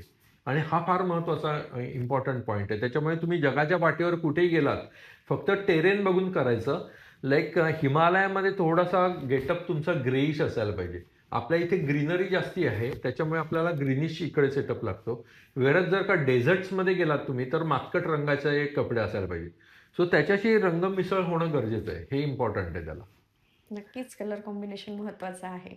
या सरांनी नांदूर मधमेश्वरमध्ये बराच काळ व्यतीत केलेला आहे. सर त्याबद्दल काही स्टोरीज तर नक्कीच असतील? खूप स्टोरीज आहेत ॲक्चुअली.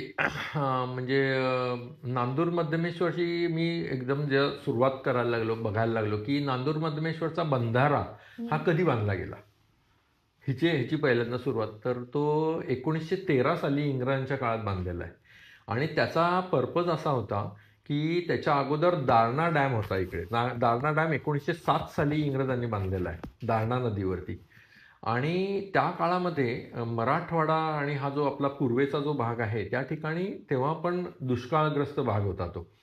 तर तिकडे कॅनॉल्स जाण्यासाठी पाणी तिथे पोचवण्याची जी व्यवस्था जी होती, ती दारणा डॅममधनं पाणी यायचं, कुठेतरी एका ठिकाणी साठवायचं आणि तिथून ते कालव्याद्वारे पुढे पोचवायचं, अशी हं. संकल्पना इंग्रजांच्या काळामध्ये होती. त्याला विअर टँक म्हणलं जातं नांदूरमध्ये मिळतो. म्हणून हा बंधारा आहे. तो डॅम असा नाही म्हणता येणार फुल फ्लेज. तर नंतरच्या काळामध्ये महाराष्ट्रामध्ये खूप मोठी गोष्ट काय घडली, की धरणं खूप बांधली गेली आणि ही स्वातंत्र्यानंतर. लाईक गंगापूर डॅम झाला, त्याच्यानंतर करंजवण डॅम झाला, मोठमोठाले डॅम्स झाले आणि दारणा डॅम तर होताच. तर नांदूर मध्यमेश्वरचा मी जेव्हा स्टडी करायला लागलो, त्याच्यात महत्त्वाची काय गोष्ट होती, की 3 नद्यांचा संगम आहे तिथे. म्हणजे ॲक्च्युअली धरण म्हणजे बंधाऱ्यामध्ये कादवा नदी आणि गोदावरी नदी यांचा संगम आहे आणि गोदावरी त्याच्या अलीकडे 5-10 किलोमीटर अलीकडे दारणा नदी गोदावरीला मिळते. सो ह्यांचा आता मी केमिस्ट्री बेस असल्यामुळे मी पहिला काय विचार केला, की अरे 3 नद्यांचा संगम आहे, तर मग ह्याच्यात काय वेगळी डायव्हर्सिटी काय आहे ह्याच्यामध्ये? तर मी पाण्याचं सॅम्पल गोळा केलं, दारणेचं सॅम्पल गोळा केलं, गोदावरीचं सॅम्पल गोळा केलं, कादवेचं सॅम्पल गोळा केलं आणि त्याचं मी पृथक्करण केलं की लॅबमध्ये. तर त्याच्यात जे डिझॉल्व्ह सॉलिड्स जे असतात, क्षार किंवा हे जे म्हणतो क्षारयुक्त किती आहे, तर दारणेचं पाणी सगळ्यात स्वच्छ आणि दारणेचा उगम आहे हा इगतपुरी तालुक्यातनं झालेला आहे आणि इगतपुरी जर तुम्ही बघितलात तर खडकाळ प्रदेश आहे सगळा. खडकाळ प्रदेशातनं तिचा उगम झाल्यामुळे त्याच्यात ॲडल्ट्रेशन जास्ती झालेलं नाही, कुठली भेसळ नाही आणि स्वच्छ पाणी ते भरपूर चांगलं प्रमाणात मिळतं. व्हेअरएज गोदावरीचा उगम हा त्र्यंबकेश्वरपासून झालेला आहे. गोदावरी नाशिकच्या अगोदरपर्यंतची गोदावरीचं जे पाणी आहे ते खूप चांगलं आहे. परंतु नंतर नाशिकसारखी मोठी सिटी येते आणि नंतर जे गोदावरीचं जे पाणी आहे ते थोडंसं दूषित होतं. त्याच्यामुळे त्याच्या तिथे क्षाराचं प्रमाण जरा जास्ती आहे PPMचं. आणि कादवा नदी जी आहे ती पेठ तालुक्यातनं आलेली आहे. पेठ सुरगाणा आणि तुम्ही बघता ही निफाड तालुक्यामध्ये जास्ती फिरलेली आहे आणि निफाड तालुका प्रसिद्ध आहे द्राक्षासाठी आणि द्राक्षामध्ये हायेस्ट प्रमाणामध्ये स्प्रेइंग केलं जातं, केमिकल स्प्रेइंग केलं जातं किंवा ह्याच्यामध्ये आणि ते अल्टिमेटली पर्क्युलेट होऊन ते नदीमध्ये येतं पाणी, त्याचे सगळे जे काही केमिकल्स असतात ते. त्यामुळे त्याच्यात सगळ्यात जास्ती प्रमाणामध्ये मला PPM आढळलं किंवा हार्ड वॉटर आहे ते. आणि या तिन्ही वेगळ्या वेगळ्या पाण्यांचा तिथे संगम होत असल्यामुळे फायदा काय आला, की तिथे जे आणि रोटेशन पद्धत आहे. म्हणजे रोटेशनचा म्हणजे पाणी कंटिन्युअस एका ठिकाणी जर का राहिलं, तर तिथे निर्मिती कमी होते. परंतु तिथे काय होतं, की दर 15 दिवसांनी ह्याच्यातनं पाणी सोडलं जातं. ते सगळं पाणी पुढे पाठवलं जातं कालव्यात ते. मग तिथं भाग कोरडा होतो. मग पुढचं पाणी येतं. मग परत तो भाग पुढे पाठवला जातं, परत तो भाग कोरडा होतो आणि मग तिसरं पाणी येतं वेगवेगळ्या धरणातनं. असं हे कंटिन्युअस वर्षभरात चाललेलं असतं. त्यामुळे तो कोरडा भाग होणं आणि परत पाणी साठणं ह्याच्यामुळे निर्मिती जास्ती प्रमाणात होते आणि जीवांच्या पेक्षा वनस्पती, पाण वनस्पतींची हायेस्ट पाण वनस्पती त्या भागामध्ये जवळपास 100 ते 150 प्रकारच्या पाण वनस्पती ह्या नांदूर मध्यमेश्वरच्या धरणाच्या बॅकवॉटरमध्ये आपल्याला मिळतात. आणि त्याच्यामुळे ते उथळ पाणी आहे. तो बंधारा आहे, तो डॅम मोठा नसल्यामुळे तिथे पाणी वर-खाली त्याची पातळी होत असते आणि सूर्यप्रकाश खालपर्यंत पोहोचतो. आणि त्याच्यामुळे भरपूर प्रमाणामध्ये शेवाळं पण तयार होतं किंवा पाण वनस्पती निर्माण होते. त्याच्यामुळे सूक्ष्मजीव तयार होतात आणि मग फिश पण म्हणजे छोटे-छोटे हे मासे आहेत. ते जवळपास 24 प्रकारचे माशांची तिथे निर्मिती तयार होते. आणि हे सगळं करत असताना मग ते सगळं खाद्य तयार होतं. बिकॉज ही जी एक संपूर्ण एक जी अन्न साखळी ज्याला म्हणतो किंवा इकोसिस्टीम म्हणतो, तर ती सगळी तिथं डेव्हलप होते. आणि मग पक्ष्यांना ते खायला मिळतं आणि त्याच्यामुळे पक्षी तिथे जास्ती प्रमाणात. हे वन ऑफ द रिझन आहे की why birds are more in Nandur Madhyameshwar. तर उथळ पाणी तिथे जास्ती प्रमाणामध्ये पाण वनस्पती ह्या सगळ्या तिथे बघायला मिळतात. तर हा जो माझा स्टडी चालला होता नांदूर मध्यमेश्वर व्हाय स्पेसिफिक, तर हे करत असताना मग अजून पण काय रिझन असेल, बिकॉज हे अशा टाईपचं रिझन पाणथळ जागा जी आहे ही इतर ठिकाणी पण पाणथळ जागा बऱ्याच आहेत, पण मग तिथे का नाही. आता अजून एक मी इथे उदाहरणं देऊ इच्छितो. एक इथे त्र्यंबकेश्वरला जाताना खंबाळे नावाचं एक ठिकाण होतं. आता ते नामशेष झालं ऑलमोस्ट. म्हणजे त्या ठिकाणी मी 25 ते 30 प्रकारचे पक्षी बघितलेले आहेत त्या तळ्यामध्ये. ओके. त्या तळ्यामध्ये बदकं भरपूर प्रमाणामध्ये यायची, खूप व्हेरियस प्रकारचे पक्षी यायचे. आणि इथून तुम्ही दिंडोरीला जाताना रंटाळे नावाचं एक तळं लागतं डाव्या बाजूला, रस्त्याच्याच डाव्या बाजूला, आणि तिथे पण भरपूर प्रमाणात पक्षी ते यायचे. खंबाळेचं जे तळं नामशेष झालंय तुम्ही म्हणतात त्याच्या मागची पक्ष्यांच्यासाठी ना, म्हणजे त्याचं कारण सांगतो ना तुम्हाला. या दोन्ही ठिकाणी साधारण 20 ते 25 वर्षापूर्वी प्रचंड प्रमाणामध्ये पक्षी यायचे. कारण त्या पाणी जे साठलेलं जे पाणी असायचं ते सगळं ह्याच्यातलं पावसाळ्यातलं पाणी असायचं तिथे, आणि लोक त्या पाण्याचा वापर नाही करायचे. आता लोकांनी मोटर्स टाकल्यात त्याच्यात आणि त्याचा ते वापर करतात आणि उपसा करतात, आणि मग त्यांचा डिस्टर्बन्सच्यामुळे सगळे तिथलं पक्ष्यांचं जीवन गेलं सगळं. म्हणजे माझ्याकडे 2006 साली मी सर्वप्रथम एक चित्रफित तयार केली होती 45 मिनिटाची. त्याचं नाव विहंग. विहंग म्हणजे पक्षी. तर नाशिक जिल्ह्यातले जे, तर त्याच्यातले रंटाळे आणि खंबाळ्यामध्ये भरपूर माझ्याकडे शूटिंग होतं आणि त्याचं मी ती विहंगमध्ये टाकलेलं होतं. तर ती आता नामशेष, तिथे पक्षीच बघायला मिळत नाहीत आता, कारण तिथे लोक स्वतःचा वापर करायला लागले. तर पक्ष्यांना डिस्टर्बन्स नको असतो. मग जेव्हा तुम्ही मोटर वगैरे चालते तेव्हा ते नॅचरली, ते पूर्वीच्या काळामध्ये मोटर चालवत नव्हते लोक. आता गेल्या काही वर्षांमध्ये मोटर सुचला, प्रमाण उपसा जास्त व्हायला लागला, झालंय. प्रमाण वाढायला लागलं आणि ते करायला लागलं. तर हा त्याच्या मागचा हे उद्देश होता. तर हे करत असताना, म्हणजे अशी पण उदाहरणं आहेत. हे करत असताना नांदूर मध्यमेश्वरला पण असंच झालं. नांदूर मध्यमेश्वरला काय झालं की विविध प्रकारचे पक्षी यायला लागले तिथे, आणि एक पाणथळ जागेचा आजूबाजूला पण एक गवताळ जागा तयार असते आणि त्याच्या पाठीमागे शेतं असतात, आणि मग नंतर हे. तर हा सगळा जो पट्टा जो आहे हा थोडाफार प्रमाणामध्ये काही काही वेळेला डिस्टर्ब व्हायला लागला. आणि पावसाचं प्रमाण पण हे, म्हणजे माझ्या जे सायंटिफिक रिझन मी जे शोधलं ना, तर त्याच्यामध्ये अजून एक महत्त्वाची गोष्ट अशी होती की पावसाचं प्रमाण, जेव्हा पावसाचं प्रमाण कमी असतं तेव्हा पक्षी जास्ती दिसतात नांदूर मध्यमेश्वरला, आणि पावसाचं प्रमाण जेव्हा जास्ती असतं तेव्हा त्या पक्ष्यांची संख्या कमी होते, बिकॉज त्यांना ऑप्शन्स असतात, ते आजूबाजूला पण जातात, डिवाइड म्हणजे होतात. डिवाइड होतात. तर नांदूर मध्यमेश्वरला माझ्या आता म्हणजे गेल्या 2012 साली का 13 साली एक दुष्काळ आपला म्हणजे कमी पडला होता पाऊस. हायेस्ट म्हणजे 46,000 पक्षी दिसले होते नांदूर मध्यमेश्वरला. सो हे एक इम्पॉर्टंट रिझन आहे. दुसरं एक महत्त्वाचं, जेव्हा मी उन्हाळ्यात पण बघितलं, मी उन्हाळ्यामध्ये पण चक्कर मारायचो नांदूर मध्यमेश्वरला. तर नांदूर मध्यमेश्वरचं काम करत असताना मला असं कळालं की उन्हाळ्यामध्ये काहीही पाणी नाही आहे आणि पण पक्षी भरपूर आहेत. म्हणजे जे स्टॉर्क जातीतले, म्हणजे बलाक म्हणतो ज्याला, चित्र बलाक नावाचे जे पक्षी आहेत, जे एकदम रंगीबेरंगी आणि मोठाली चोच असलेले पक्षी असतात, ते पण तिथे. पण त्यांनाही माहिती होतं पक्ष्यांना की आत्ता जरी पाणी नाही तरी 2-3 दिवसांनी पाणी येणार आहे, कारण ही जी रोटेशन पद्धत आहे ना ती त्यांच्या पण लक्षात आहे, म्हणून ते दुसऱ्या ठिकाणी जायचे नाही. आणि जे काय थोडेफार ओहोळ वगैरे असायचे ना त्याच्यामध्ये त्यांना खाद्य मिळायचं, त्याच्यामध्ये 2-3 दिवस काढायचे, परत पाणी यायचं, परत त्यांचं खाद्य मिळायचं. सो असे पण मी घटना नांदूर मध्यमेश्वरला बघितल्यात. म्हणजे संपूर्ण उन्हाळ्यामध्ये कडचा पण फोटोग्राफ आहे माझ्याकडे, या पुस्तकामध्ये पण आहे तो, की सगळं पाणीच नाहीये पण पक्षी भरपूर आहेत. आणि एक फोटोग्राफ आहे की जेव्हा पाणी पण भरपूर आहे आणि पक्षी पण भरपूर आहेत. मी थोडासा वेगळा प्रश्न विचारू हो. इच्छिते की जुने लोक म्हणायचे पक्षी ओरडला म्हणजे आता पाऊस येणार आहे. हा. तर अच्छा. तो काय असावा नेमका संदर्भ, की खरं आहे ते पण? हो, खरं आहे. म्हणजे कसं आहे, एक कॅटेगरी जी आहे कुकू नावाची, जो म्हणजे फॅमिली जी आहे, तर कुकू म्हणजे कोकिळ. म्हणजे आपल्या ह्याच्यामध्ये जे बोलतो, तर त्याच्यामध्ये 2-4 प्रकारचे कुकूज आहेत. सो पहिला जो कुकू आहे तो म्हणजे ब्रेन फिवर बर्ड ज्याला म्हणतो आपण. ओके. की तो जो ब्रेन फिवर बर्ड आहे त्याला पावशा पण म्हणतात आपल्याकडे गावी. की सुरुवातीचे जेव्हा ढग यायला लागतात आणि त्याचं जेव्हा शॉवरिंग होतं तर तेव्हा त्याचं ब्रीडिंग पिरियड असतो तो कुकूचा. आणि तेव्हा तो ओरडायला लागतो आणि तो ओरडायला लागल्यावरती लोकांना वाटतं हा ज्या अर्थी ओरडते त्या अर्थी इथे पाऊस पाऊस येणार. येणार आहे. हा, पावसा म्हणजे तो पुढच्या 1 ते 2 तासात 48 तासामध्ये पाऊस येणार, ही फॅक्ट आहे. ही अजूनही चालू आहे. ओके.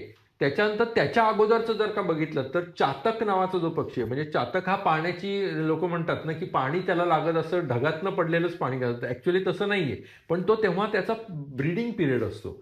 म्हणजे म्हणजे पावसाळ्याच्या जस्ट अगोदरचा चातकाचा ब्रीडिंग पिरियड असतो, त्याच्यानंतर पावसाचा पिरियड असतो आणि त्याच्यानंतर कोकिळेचा पिरियड चालू होतो आणि त्याच्यानंतर कारुण्य कोकिळेचा पिरियड असतो. तर असं त्यांचे जे ब्रीडिंग पिरियड असतात तेव्हा ते नॅचरली ओरडत असतात आणि ते इतके जास्ती प्रमाणात ओरडत असतात तेव्हा आपल्याला असं वाटत असतं की अरे आपल्यासारखे ते डोक्यात येत असतं की अरे हा ओरडतो याचा अर्थ काहीतरी पाऊस पाऊस येणार येणार आहे. आहे.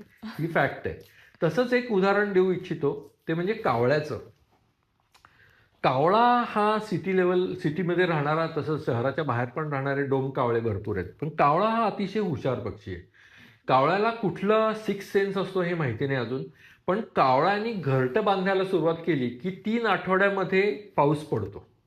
ही लिटरली म्हणजे तुम्ही अगदी लोकांनी कित्येक वेळेला नोंद केलेली आहे ह्याची, की कावळा घरटं करतोय ना त्याच्यानंतर 2 ते 3 आठवड्यांनी पाऊस पडणार म्हणजे पडणार. बट त्यातून सुद्धा कावळ्याने जर का झाडाच्या वरती जर घरटं केलं तर कमी पाऊस पडतो ओ, आणि झाडाच्या खालतीमध्ये 1-2 फूट खाली जर का घरटं केलं तर पाऊस झाडामध्ये जास्त तर पडतो. पाऊस जास्ती पडतो. ही पण नोंद आहे. त्यामुळे कावळ्याच्या घरट्यावरनं पण आपल्याला कळतं की आज यावर्षी पाऊस कसा पडणार किती आहे, पडणार आहे आणि किती कसा पडणार आहे आणि पडणार कसा आहे पडणार आणि आहे. केव्हा पडणार आहे, अगदी खरं थोडक्यात. आहे. निसर्गाची कमाल हो, म्हणावी ही. खरंय खरंय. आपण जेव्हा लहान होतो तेव्हा खूप साऱ्या चिमण्या आपल्या आजूबाजूला असायच्या चिवचिव करत. पण त्या चिमण्यांचं प्रमाण सध्या शहरामध्ये खूप कमी होत चाललेलं आहे. तर ते का होत चाललेलं असावं? हा, बऱ्याच ठिकाणी मी जेव्हा जातो तेव्हा हा प्रश्न विचारला जातो की आपल्या लहानपणी आता काय झालंय की जर तुम्ही शहराचा विकास बघता जेव्हा, किंवा तेव्हा एकतर सिमेंट कॉन्क्रीटचं जंगल वाढत चाललंय. ओके.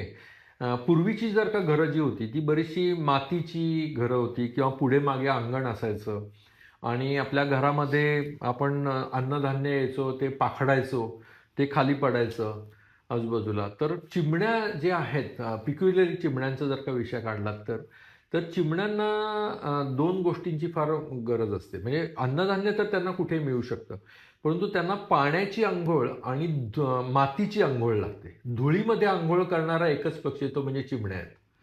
ही जर का त्यांना अशी लूज कुठे माती असायला पाहिजे, त्या मातीमध्ये त्या जाऊन अंघोळ करतात आणि त्याच्यामुळे काय होतं की एक प्रकारे त्यांच्या शरीराचं तापमान जे असतं ना ते कंट्रोल करत असतात मातीमुळे सुद्धा. सो हे चिमण्यांना लागतं. आणि आता जर का ती माती जर का तुमची नष्ट होत गेली, तुमची अंगण आणि बॅकयार्ड जे आहे ते सगळं जात गेलं, तिथे जर का सिमेंट कॉन्क्रीटचे रस्ते आले किंवा घरं आली, तर त्याच्यामुळे चिमण्यांनी त्यांची स्थानं बदललेली आहेत. म्हणजे थोडंसं तुम्ही जर का आउटस्कर्ट्सला गेलात तर तुम्हाला भरपूर प्रमाणामध्ये चिमण्या दिसू शकतात. तो म्हणजे जे शहरामधनं थोड्याशा बाजूला गेलेल्या आहेत. म्हणजे असं नाही आहे की बऱ्याच लोकांना अजून एक पण एक विषय आहे की मोबाईलच्या टॉवर्समुळे त्यांना काहीतरी त्रास होतो चिमण्यांना वगैरे, असे पण प्रश्न विचारतात लोक. परंतु त्यांनी काही होत नाही. कुठलेही पक्षी जे आहेत ना त्यांना वेव्हचा त्यांना हे असतं, परंतु त्यांनी त्रास होत नाही. ते त्यांची स्थानं बदलतात मग. ओके. आणि मग त्यांना जर का फूड जर का जिथे मिळत असेल, त्यांची राहणी हॅबिटॅट ज्याला म्हणतो आपण, ते हॅबिटॅट जर त्यांना मिळालं तर त्या ठिकाणी ते राहतात ते. सो चिमण्या आहेत आपल्याकडे. जर थोडंसं तुम्ही नाशिक शहराच्या आजूबाजूला जर का गेलात तर भरपूर प्रमाणात चिमण्या मिळतील आपल्याला. यावर उपाय म्हणून आपण मडक्यांची घरटी किंवा एक हो, लाकडाची घरटी जर तयार करून झाडांना लटकवली हो. तर हा त्याच्यावरती उपाय होऊ शकतो का? काही प्रमाणात होतो, परंतु बऱ्याच वेळेला मला असं लक्षात आलेलं आहे की सर्व पक्ष्यांना ना काय होतं की कृत्रिम घरटं आवडत नाही. स्वतःचं बांधलेलं घरटं आवडतं. ओके. तर त्याच्यामध्ये चिमण्यासुद्धा हां, ते ॲडॉप्ट करू शकतात थोडंसं एखादं घरटं. परंतु जर का आपण आता जी लाकडी खोकी वगैरे हे बांधतो, बरेचसे काही जण त्याचं ॲडॉप्शन करतात. परंतु बरेचशा जे पक्षी आहेत त्यांना स्वतःचं घरटं तयार करायला लागतं आणि ते करण्यामध्ये त्यांची काय भूमिका असते माहिती नाही. मग त्याच्यामध्ये त्याचं मेटिंग वगैरे होतं आणि मग नंतर मग त्या घरट्यामध्ये एक वेगळं स्वरूप प्राप्त होतं. तर असंच चिमण्यांच्या पण बाबतीत आहे. तर चिमण्यासुद्धा हे करतात. हां, त्यांना लागणारी साधनं तुम्ही ठेवू शकता. म्हणजे काय की कापूस ठेवावा किंवा दोरी दोरी ठेवावी किंवा नारळाच्या शेंड्या ठेवाव्यात किंवा काही नायलॉनच्या दोऱ्या ठेवाव्यात किंवा कावळे तर म्हणजे लोखंडी तारांचं पण घरटं करतात, लोखंडी तारांचा वापर करून. सो ते साधनं जर का ठेवली तर ते घरटी करू शकतात. तर हे म्हणजे काय माझा जो ऑब्झर्वेशन आहे त्याच्यामध्ये एक सनबर्ड नावाचा पक्षी आहे, सूर्यपक्षी. तो माझ्या गच्चीमध्ये दरवर्षी घरटं करतो. आता मला कळायला लागलं की यार हा घरटं का करतो, तर माझ्याकडे एक मोठा वेल आहे. त्या वेलाची जी फांदी आहे ती त्याला लागते, झाडाची फांदी नाही, वेलाची फांदी. मी त्याने त्याला झोका मिळतो आणि त्या झोक्यासाठी तो त्या वेलाच्या फांदीला विशिष्ट घरटं करतो. आणि त्याचं जे घरटं असतं ते अगदी सुरेख कोळ्याच्या जाळांपासून बनवलेलं असतं. त्या कोळ्याच्या जाळ्याचा उपयोग त्या विविध गोष्टी त्याला चिकटवण्याकरता होतो. असं एक सुरेख पाऊचसारखं घरटं बनवत होतो आणि ते डोलतं, म्हणजे अतिशय कमी वजनाचं असतं त्यामुळे ते डोललं जातं. आणि दरवर्षी त्याला नवीन घरटं करावं लागतं. मग मी एके वर्षी काय केलं, त्याचं घरटं तसंच ठेवलं. मग त्यांनी पुढच्या वर्षी त्या घरट्याचा वापर डागडुजी केला, कारण त्यांनीच ते बनवलेलं होतं घरटं. डागडुजी केलं, चांगलं केलं आणि मग त्या घरट्याचा वापर केला. हा, तर म्हणजे हे असे पक्ष्यांचं हे करू शकतो आपण. म्हणजे थोडक्यात त्याचा उपयोग होऊ होऊ शकतो शकतो, पण तुम्ही साधनं ठेवायची. डायरेक्ट घरटी ठेवण्यापेक्षा माझं असं लोकांना सांगणं आहे की तुम्ही त्यांना घरट्याला लागणारी जी साधनं आहेत ती जर का ठेवलीत तर त्याचा ते जास्त वापर करू शकतील. नक्कीच आम्ही त्याचा प्रयत्न करू. फक्त पक्ष्यांपुरतंच काम सरांनी मर्यादित ठेवलेलं नाहीये, तर त्यांनी आता स्वतःला अपग्रेड करत बटरफ्लायकडे त्यांचा मोर्चा वळवलेला आहे. सर, बटरफ्लायचं तुमचं जे काम चालू आहे, जे संवर्धनाचं किंवा त्यांचा अभ्यास चालू आहे, तर त्या बाबतीत तुम्ही काय सांगाल? हां, नक्कीच सांगेन मी. जेव्हा मी बर्ड्सचा अभ्यास करत होतो तेव्हा मी बरेचसे अजून काही कोर्सेस पण केले. लाईक BNHS म्हणजे बॉम्बे नॅचरल हिस्ट्री सोसायटी जे आहे, ते बरेचसे कोर्सेस करतात. तर त्याच्यामध्ये एक कोर्स केला, त्याचं नाव होतं की leadership development in biodiversity conservation, हा त्या कोर्सचं नाव होतं. सो तुम्ही एखाद्याच कॅटेगरीचा फक्त अभ्यास करणं हे अल्टिमेटली कुठेतरी आपल्याला थांबलं होतं. पण तुम्ही संपूर्ण जीवनसाखळीचा अभ्यास करायला पाहिजे, हे कुठेतरी माझ्या मनामध्ये आलं. की नुसता तुम्ही पक्ष्यांचा अभ्यास करताय, बर्ड्सचा अभ्यास करताय, तर पक्षी कोणावरती जगतात, ही फूड चेन म्हणजे काय आहे, तर हे खूप मोठं विश्व आहे ॲक्च्युअली. तर त्याच्यातला एक भाग म्हणजे कीटक आहेत. त्या कीटकांमध्ये त्याला अँटमॉलॉजी म्हणतात. तर त्या कीटकांचं सुद्धा खूप मोठं विश्व आहे आणि कीटकातनं सुद्धा आपल्याला खूप वेगळ्या वेगळ्या आयडियाज येतात. सो त्या कीटकांमध्ये बरेचसे प्रकार आहेत की लाईक बीज म्हणजे ज्याला माशा म्हणतो, मधमाशांवरती काम करणारे बरेचसे जण आहेत. त्याच्यानंतर बीटल्स म्हणजे जे भुंगे असतात छोटे, की जे चालू शकतात, कुठल्याही क्रिवायसिसमध्ये जाऊ शकतात आणि उडू शकतात. तर आणि अतिशय कलरफुल असतात वेगवेगळे, त्यांचे पण काही प्रॉपर्टीज आहेत. तर तो एक आहे. आणि नॅचरली त्याच्यामधनं एक येणारा म्हणजे बटरफ्लाईज आणि मॉथ्स. तर म्हणजे बटरफ्लाय म्हणजे काय, फुलपाखरू, आणि मॉथ म्हणजे पतंग, ह्याच्यातला फरकच आपल्याला पहिल्यांदा माहिती नसतो. तर मग मला ह्याच्यात थोडंसं अट्रॅक्शन वाटलं बटरफ्लाईजबद्दल, कारण काय बटरफ्लाईजमध्ये जनसामान्यांना पण नाही ना जुजबी माहिती आहे बटरफ्लाईजच्या बद्दल. तर बरेचसे लोक काय करत असतात की आपल्या गार्डन्समध्ये एखाद्या झाडाला कीड लागली म्हणून ते झाड कापून टाकतात, पण ती प्रत्यक्षात कीड आहे का बटरफ्लायच्या कॅटरपिलरनी ती पानं खाल्लेली आहेत हे आपल्याला लक्षात येत नाही. आणि म्हणून आपण ते फेकून देतो आणि कुठे ना कुठेतरी आपण ते निसर्गाचं संवर्धन न करता ते आपण कुठेतरी कट करत असतो. तर ह्या अभ्यास कळण्याकरता, लोकांना समजण्याकरता म्हणून मी बटरफ्लायचा डिटेलमध्ये अभ्यास सुरुवात केला आहे. आता त्याच्यात सुद्धा कसं आहे की बरेच लोकांनी बटरफ्लायचा अभ्यास केलेला आहे, परंतु नाशिक जिल्हा जो आहे हा पिक्युलरली थोडासा डिफरंट आहे दॅन अदर डिस्ट्रिक्टपेक्षा किंवा जिल्ह्यांपेक्षा.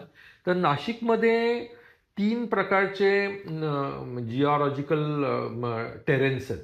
की डेक्कन प्लॅटू जो आहे, जो आपल्याला पूर्वेच्या भागामध्ये आहे, नंतर वेस्टर्न घाट ज्याला म्हणतो, म्हणजे त्र्यंबक, पेठ, सुरगाणा, इगतपुरी हा जो पट्टा आहे त्याच्या बाजूला संपूर्ण वेस्टर्न घाट आहे. आणि ही जी आहे सातमाळ रांग जी आहे, म्हणजे आपला वणीचा डोंगर, अहिवंत डोंगर पासून चांदवडपर्यंत 10 ते 11 असे किल्ले, छोटे छोटे छोटे, रवळ्या जावळ्या, दोडप वगैरे वगैरे. त्याच्या पुढच्या बाजूला सातमाळा रांगेचं जे अर्ध वाळवंट चालू होतं. म्हणजे तिथले जे वारे आहेत ते थोडेसे शुष्क वारे किंवा उष्ण कटिबंधीय प्रदेश थोडासा जास्ती चालू होतो. वेरच खालच्या बाजूला ह्युमिडिटी जास्ती आहे. सातमाळा रांगेच्या खालच्या बाजूला ह्युमिडिटी जास्ती आहे आणि वरच्या बाजूला शुष्कता जास्ती आहे, म्हणजे आर्द्रता कमी आहे. वेरच वेस्टर्न घाटमध्ये जास्ती प्रमाणामध्ये आर्द्रता आहे. तर हे 3 प्रकार असल्यामुळे तिन्ही प्रकार जर का आहेत तर तिन्ही प्रकार ठिकाणी काही विशिष्ट झाडं वेगळी येतात. म्हणजे काही 50 ते 60% झाडं कॉमन आहेत, पण 30 ते 40% झाडं ही वेगळी आहेत तिथे प्रत्येक ठिकाणी.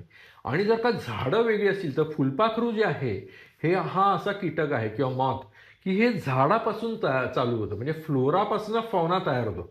प्रत्येक फुलपाखराचं एक विशिष्ट झाड असतं, त्याच झाडावरती ते अंडं घालतं, दुसऱ्या झाडावर अंडं घालत नाही. घालणार नाही. हां, म्हणजे आता एक कण्हेरावरचं जर का फुलपाखरू असेल तर ते कण्हेरावरतीच अंडं घालेल, किंवा एखादा कृष्णकमळावरचं फुलपाखरू असेल तर त्याच घ्यायच्यावरती ते अंडं घालतं.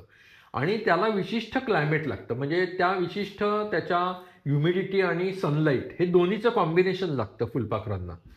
तर ह्या दोन्ही गोष्टी महत्त्वाच्या असल्यामुळे मी त्याच्यात जास्ती डिटेल अभ्यास करायला लागलो की नाशिकच्या डेक्कन प्लॅट्यूमध्ये कोणत्या टाईपची फुलपाखरं आहेत, वेस्टर्न घाटमध्ये कोणची आहेत आणि सेमी ॲरिड म्हणजे अर्ध वाळवंटात कोणचे. तर असा माझा डिटेल अभ्यास सध्या चालू आहे. तो या भौगोलिकदृष्ट्या काम करत असल्यामुळे माझं स्पेसिफिक त्या भागामध्ये काम चालू आहे. आणि मी आता अगदी यापर्यंत पोचलो की मी नुसतं फुलपाखरांवरती अभ्यास नाही करत, म्हणजे त्याचं तर झाड हे होस्ट प्लांट म्हणतात त्याला, किंवा जन्म वनस्पती म्हणतात. तर ते मी महत्त्वाचं त्याचा अभ्यास करतो. त्याच्यानंतर त्याच्यावरती दिसणारं अंडं, त्या अंड्यावरनं मी आता फुलपाखरू ओळखू शकतो. म्हणजे अंडं पण महत्त्वाचं आहे. आणि मग अंड्यातनं बाहेर येणारी अळी ते त्या पानं खाते त्या सगळ्या झाडाची 15 ते 20 दिवस. त्याच्यानंतर त्याचा कोश तयार होतो आणि त्या कोशातनं फुलपाखरू तयार होतं. असं ती संपूर्ण ती घटना आहे. आणि ह्याचा संपूर्ण डिटेल अभ्यास माझा आता सध्या करणं चालू आहे. आणि फॉर्च्युनेटली फॉर अस आपल्याला फॉरेस्ट डिपार्टमेंटनी नेहरू वन उद्यान जे आहे आपल्या इथे पाथर्डी फाट्याच्या जवळ, तिथे फॉरेस्ट डिपार्टमेंटने FDCM खात्याने मला एक एरिया दिलेला आहे की जिथे मी बोटॅनिकल गार्डन आता बनवण्याचा प्रयत्न करतोय, प्युअरली फॉर बटरफ्लाईज.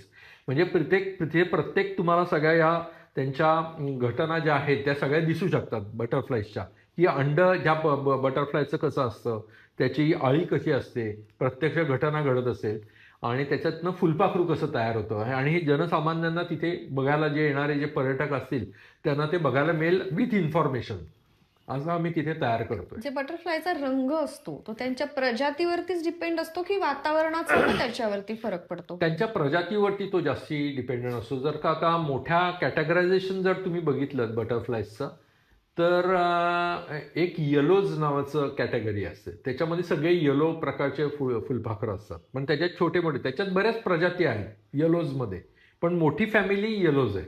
नंतर एक ब्ल्यूज आणि ऑरेंज नावाची एक फॅमिली आहे. त्याच्यानंतर ज्या काही आपल्या फुलपाखरांना शेपट्या असतात छोट्या, तर त्याची स्वॅलोटेल नावाची एक प्रजाती आहे. काही हे आहेत कीटकांना 6 पाय असतात, त्याच्यातले पहिले जे 2 पाय ज्यांचे छोटे असतात ह्याची वेगळी प्रजाती आहे. तर अशा पद्धतीची ती प्रजातीच्या प्रमाणे त्यांची फुलपाखरांची हे केली जाते. आणि त्याप्रमाणे त्यांची अंड्यांचा साईज पण असतो, अंड्यांचा रंग आणि अंड्यांचा प्रकार पण त्याप्रमाणे ठरला जातो. साधारणतः एका बटरफ्लायला अळीपासून बटरफ्लाय होण्यासाठी किती कालावधी लागतो? अंड जेव्हा घालतो बटरफ्लाय, अंड्याच्या नंतर 15 दिवसामध्ये त्याच्यातनं अळी बाहेर येते. म्हणजे 15 दिवस अंड्याला लागले. त्याच्यानंतर अळी 2 ते 3 आठवडे ही पानं खात असते. ओके. आणि ती स्वतःचं संरक्षण, अळी अतिशय हुशार असते. ती स्वतःचं संरक्षण कसं करायचं, कॅमोफ्लेज कसं करायचं हे त्याला फार महत्त्वाचं. कारण पक्षी हे त्याचे सगळ्यात मोठा शत्रू असतो. कारण पक्ष्यांना त्याच्यातनं प्रोटीन मिळत असतं. तुम्हाला तिथे राग नाही येत का? म्हणजे पक्ष्यांनी वरती पहिले अभ्यास केला, आता कॅटरपिलर वरती हो, अभ्यास काय तुमचा ही चालू शेवटी आहे. जीवनसाखळी आहे. पक्षीच त्यामुळे caterpillar जीवनसाखळी खातायत. जी आहे ना ती पक्षी हे कॅटरपिलर खात असते, शोधत असते. त्याला अतिशय आवडणारं खाद्य म्हणजे कॅटरपिलर. पण कॅटरपिलर एवढी हुशार असते की ती पक्ष्यांपासून कसं लपायचं हे तिला कळत असतं, ते पक्ष्याला नाही कळत.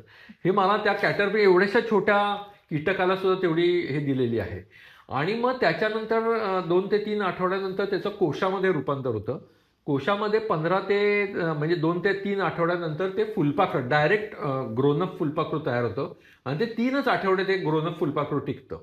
त्या 3 आठवड्यामध्ये त्याचा उद्देश असा असतो की मेटिंग करायचं आणि अंडी टाकायची. आणि मग ऑफकोर्स त्याच्यासाठी त्यांना जगण्यासाठी नेक्टर खातात, म्हणजे ते मध वगैरे गोळा करत फिरत असतात किंवा फूड वनस्पतीमध्ये फिरतात. हे सगळं ते करतात आणि ते फिरत असतात. तो असा ऑल पुट टुगेदर 2-2.5 महिन्याचा कालावधी आहे बटरफ्लायचा. इथे कलरफुल अशा आमच्या गप्पा सुरू आहेत. हो. आता सध्याच वृक्षतोडीचा जो तपोवनातला मुद्दा होता, त्याला तुम्ही एक वेगळं स्वरूप दिलं किंवा एक अनोखा उपक्रम तिथे राबवला होता. त्याबद्दल आम्हाला ऐकायला आवडेल. तपोवनाचा जो मुद्दा आहे इथे, आता तो सध्या नाशिकच्या दृष्टिकोनानं खूप मोठा हॉट मुद्दा तयार झालेला आहे. तिथे जी झाडं जी लावलेली आहेत, आता 1700-1800 झाडं कापणार आहेत अशी कानावरती बातमी येते. तर मी तिथे जेव्हा एवढ्या आता रिसेंटली गेलो होतो, तर तिथे भरपूर प्रमाणामध्ये झाडं आहेत. आणि ॲट द सेम टाईम महानगरपालिकेला सुद्धा ती झाडं मुद्दामून काढायची नाही आहेत. त्यांना कुठेतरी साधुग्राम तयार करायचं आहे. परंतु ते करत असताना त्यांनी पर्याय पण शोधायला पाहिजे आजूबाजूला. आजूबाजूच्या कुठल्या मोकळ्या ठिकाणी जागेमध्ये किंवा कसं ते करता येईल हे करायला लागेल. याचं कारण असं आहे की आपण कुठेतरी ही झाडं कापून त्याचा जो काय ग्रीन जो आपला कव्हरेज आहे नाशिकचं, ते आपण कमी करतोय आणि त्याचा कुठे ना कुठेतरी AQI म्हणजे ज्याला एअर क्वालिटी इंडेक्स जो आपण म्हणतो, त्याला त्याच्या कुठेतरी बाधा येणार आहे. जर तुम्ही बघितलं आजच्या घडीला तर फॉरेनमधली जी बरीचशी शहरं जी आहेत, तिथला जो मेयर जो असतो, महापौर असतो, तर त्याच्या टार्गेट किंवा त्याच्या गोलशीटवरती AQI इंडेक्स असतो. म्हणजे तो AQI इंडेक्स काही लोकांचा म्हणजे डबल डिजिटमध्ये किंवा काही लोकांचा सिंगल डिजिटमध्ये, युरोपियनमधल्या काही शहरं आहेत तिथे सिंगल डिजिटमध्ये AQI असायला लागतो. वेअरज आपण नाशिकमध्ये जर बघायला गेलं तर आपला AQI साधारण 150च्या आसपास AQI असतो आपला. आणि हा नक्कीच आपण प्रयत्न करायला पाहिजे की कुठे आपण तो डबल डिजिटवरती आहे. आणि त्याच्यात वन ऑफ द मोठं काम करणारे जे आहे ते म्हणजे झाडं काम करत असतात.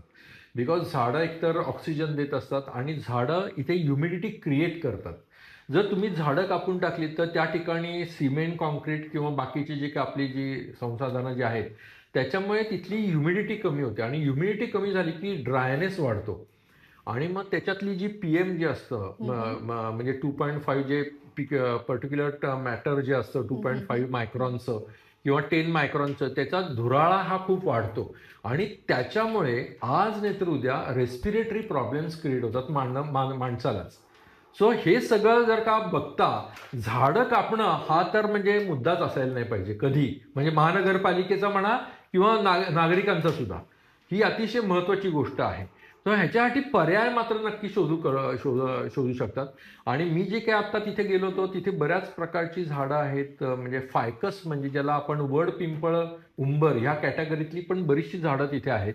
आणि वड, पिंपळ याच्यामध्ये जवळपास त्या भागांमध्ये 20 ते 25 प्रकारची फुलपाखरं ते होस्ट प्लांट आहेत ते. म्हणजे तिथे ती फुलपाखरं तर आहेत आणि फुलपाखरं आहेत तर नॅचरली तिथे पक्षी पण भरपूर प्रमाणामध्ये विहार करताना दिसतात आपल्याला आणि तो भाग अतिशय सुरेख दिसतो. तर हा त्यातला मुद्दा आहे. नक्कीच सर. जसं की आपण बघतो आहे की नांदूर मधमेश्वर जे पक्षी आहेत त्या पक्षीशास्त्रात पण सर विशारद आहेत. एवढंच नसून ते बटरफ्लाय संदर्भात पण संशोधन करता आहेत. अजून जर काही सांगायचं झालं तर वाईल्ड लाईफ फोटोग्राफर म्हणून पण सरांनी काम केलेलं आहे. सर मी विचारेल तुम्हाला की यंगस्टरसाठी जर यापैकी काही करिअर पाथ त्यांना चूज करण्याची इच्छा असेल तर काय ऑपॉर्च्युनिटीज आहेत? नक्कीच बऱ्याचशा ऑपॉर्च्युनिटीज आहेत की सगळ्याच लोकांना इंजिनियर आणि डॉक्टर होता येत नाही. परंतु जे आपण BScला जातो किंवा इतर पण क्षेत्रामध्ये जातो, बायोलॉजीचा स्टडी करतो, तेव्हा बायोडायव्हर्सिटीचा स्टडी हा अतिशय महत्त्वाचा आहे. बायोडायव्हर्सिटीचा स्टडी जर का आपण केला तर संपूर्ण तुम्ही पर्यावरणाचा स्टडी करत असता. त्यामुळे तुम्ही एक सिटिझन सायंटिस्ट नावाचा जो एक कन्सेप्ट येत चालला आता, की प्रत्येक सिटिझन जो आहे तो सायंटिस्ट होऊ शकतो जर त्यांनी आजूबाजूला ऑब्झर्वेशन्स करत राहिला. तर त्याला बऱ्याचशा गोष्टीचं डेटा कलेक्शन तो करू शकतो आणि त्याचे बरेचसे प्रबंध घेऊ शकतो किंवा त्याचे काही प्रोजेक्ट्स बनवू शकतो. आणि हे प्रोजेक्ट्सला नॅशनल किंवा इंटरनॅशनल लेवलवरती जर त्यांनी प्रेझेंट केले तर त्याला भरपूर प्रमाणामध्ये शिष्यवृत्ती मिळू शकते किंवा त्याला डोनेशन मिळू शकतं आणि तो एखादा कार्यक्रम राबवू शकतो. तर रामसर संघटना जी आहे ते हा त्यातलाच एक भाग आहे. हा रामसर संघटनाने काय ठरवलं होतं की ग्लोबल वॉर्मिंग जे आहे ते टाळण्यासाठी तुम्ही पाणथळ जागा ज्या आहेत त्या संरक्षित केल्या पाहिजेत. आणि त्याच्यासाठी लागणारे जे काही उपक्रम आहेत ते बरेचशा लोकांनी केले आणि त्याच्यासाठी फंडिंग रामसर संघटना पण करते आणि अशाच टाईपच्या बऱ्याचशा संस्था करतात. अशा टाईपचा भरपूर स्टडी होऊ शकतो की जेणेकरून त्यामुळे तिथलं तुमचं हॅबिटाट सुरक्षित राहील, तुमचं वातावरण चांगलं राहील, गढूळ राहील आणि ग्लोबल वॉर्मिंग हे आज नाही तर उद्या होणार आहे ते प्रोलॉंग करता येईल. तो हा जो काही काम करणारी जी काही स्टडी आहेत ह्या फॉरेनमध्ये भरपूर प्रमाणामध्ये चालतात. शिवाय काही पिक्युलर गोष्टींवरती अभ्यास करणारा एक ग्रुप तयार आहे की लाईक सर्पांवरती अभ्यास करणारा ग्रुप आहे किंवा कीटकांवरती अभ्यास करणारा ग्रुप आहे किंवा कीड जी आहे म्हणजे पक्ष्यांमध्ये पिकांमध्ये जी येणारी जी कीड वगैरे आहे त्याच्यावरती पण आपण अभ्यास करून नॅचरली ती कीड कशी कमी करता येईल. आज आपण स्प्रे करून कीड कमी करतो तर ते चुकीचं आहे. तर त्या दृष्टिकोनातून नॅचरली कसं करता येईल तर ह्याच्यावरती अभ्यास जर का आपण अभ्यासक जर का आले तर ह्या गोष्टींवरती काम करता येईल. ॲट द सेम टाईम तुम्ही वाईल्ड लाईफ फोटोग्राफी हा फार महत्त्वाचा मुद्दा आहे की फोटोग्राफी करत असताना कशा पद्धतीची फोटोग्राफी करायला पाहिजे वाईल्ड लाईफमधली, कारण ती जरा वेगळी फोटोग्राफी असते. तर हा सुद्धा एक वेगळा विषय होऊ शकतो. ॲट द सेम टाईम तुम्ही कॅमेरामध्ये वगैरे जेव्हा आपण जातो किंवा कॅमेरा यूज करायला लागतो तर तो युसेज कसा करायचा त्याच्या पद्धतीने म्हणजे इनडोअर फोटोग्राफी आउटडोअर फोटोग्राफी कशी असते किंवा टार्गेट ह्याची फोटोग्राफी कशी असते टार्गेट ऑब्जेक्टची, ही इम्पॉर्टंट गोष्टी आहेत. ह्या सगळ्या गोष्टी ह्या संलग्न आहेत. ह्याचा अभ्यास तुम्ही करू शकता आणि ॲट द सेम टाईम आपला फिटनेस पण वाढतो. मी तर म्हणेन की निसर्गाचा अभ्यास करत असताना जो मनुष्य फिटनेस नुसतं योगासनं आणि डाएटिंग न करण्यापेक्षा त्यांनी आहार आणि विहार हा जो विहार जो आहे हा त्यांनी निसर्गात जर का केला तर नक्कीच त्याचा फिटनेस वाढू शकतो. तर ह्या फार महत्त्वाच्या गोष्टी त्याच्यामध्ये आहेत आणि हे यंगस्टर्सनी घेणं गरजेचं आहे. यंगस्टर्स अनफॉर्च्युनेटली आज स्वतःच्या सेल्फीज काढण्याकरता किंवा स्वतःचे फोटो करता निसर्गात जातात. ते न करता त्यांनी निसर्गाचे फोटो काढावेत आणि थोडाफार त्यातला काही 4 गोष्टी आपल्याला शिकाव्यात. आमच्या तरी वेळेला तरी आम्ही ते करत असतो. यंगस्टर्ससाठी सरांचा छान मेसेज आहे. सर, आम्ही जो नाशिकच्या लोकांसाठी इंडिया रायझिंग अंतर्गत super heroes of Nashik he series चालू केलेली आहे. ही स्पेशली नाशिकच्या लोकांसाठी चालू केलेली आहे सर. सो त्याबद्दल तुम्ही काय सांगाल? सर्वप्रथम तुम्ही नाशिकसाठी असं नका म्हणू, तुम्ही may be inspiration for others असू शकता. बिकॉज जो तुमचा जो उद्देश आहे तो अतिशय चांगला वाटला मला आणि तुमचं नाव पण स्पेसिफिक मी बघितलं EENDIA, म्हणजे कुठेतरी इंडिया पण आहे त्याच्यामध्ये, हे फार महत्त्वाचं आहे. पण मी माझ्या एक वेगळ्या पद्धतीने त्याचा जर का स्टडी केला तर त्याच्यामध्ये एंड आहे END आणि IA पण आहे. तर ह्याची जर फोड केली तुम्ही तर आय म्हणजे आपण कुठल्याही गोष्टीची प्रोसेस जी असते त्याला शेवटी आपण आय वापरतो लाईक ओके. तर ही प्रोसेस आहे कुठली तरी, तर तुम्ही एक कुठली तरी प्रोसेस करता आहात. आणि एंड म्हणजे काय माहिती आहे का, जर का एखाद्या गोष्टीचा कुठल्याही गोष्टीला आज निसर्गामध्ये एंड आहे पण तो एंड कसा घडवायचा ह्याची जर का आपण प्रोसेस आपण ठरवली ना तर ती इम्पॉर्टंट असते रादर दॅन दुसऱ्या. जर तुम्ही ही खूप चांगलं सत्कार्य करत आहात की विविध लोकांचे तुम्ही इथे आज त्यांना बोलतं करून बाहेरच्या लोकांना तुम्ही त्याचं काहीतरी देण्याचा प्रयत्न करत आहात, तर त्याच्यामुळे काय होतं आहे की जे 10-4 लोक जे इन्स्पायरिंग होत असतात त्यांना काहीतरी ह्या प्रोसेसचा कसा एंड करायचा किंवा एनर्जी म्हणजे ही चांगल्या प्रोसेसमधनं एंडिंग कसं करायचं. एंडचा अर्थ एकदम संपूर्ण एंड असं न घेता की त्याचं क्वालिटी ऑफ द लाईफ जे आहे ते कसं सुधारायचं, ते आपण हिंदीत म्हणतो तसं अंत ही सुरुवात आहे. हां, अंतही एकदम परफेक्ट. सो हे इम्पॉर्टंट मला वाटलं तुमच्या या प्रोसेसमधून आणि ही खूप चांगली संकल्पना आहे. तुम्ही विविध क्षेत्रातले लोक ह्या ठिकाणी इथे बोलवतात आणि त्याच्यामुळे मी तर म्हणेन की नक्कीच लोक इन्स्पायर्ड होतील. नॉट लोक तर अदर सिटीज पण इन्स्पायरिंग होतील. सो तुम्ही असा विचार करू नका की तुम्ही नाशिकसाठी करत आहात, कारण ही नक्कीच गोष्ट पुढे आणि हे अशा टाईपचं जर का मोठं स्वरूप होत गेलं तर त्याचा नक्की भारताला किंवा नेशनसाठी खूप मोठा फायदा होईल आणि मग खरा इंडिया तो तयार होईल. नक्कीच आम्ही विस्तार करण्याचा विचार नक्कीच करतो आहोत. धन्यवाद. Thank you so much sir.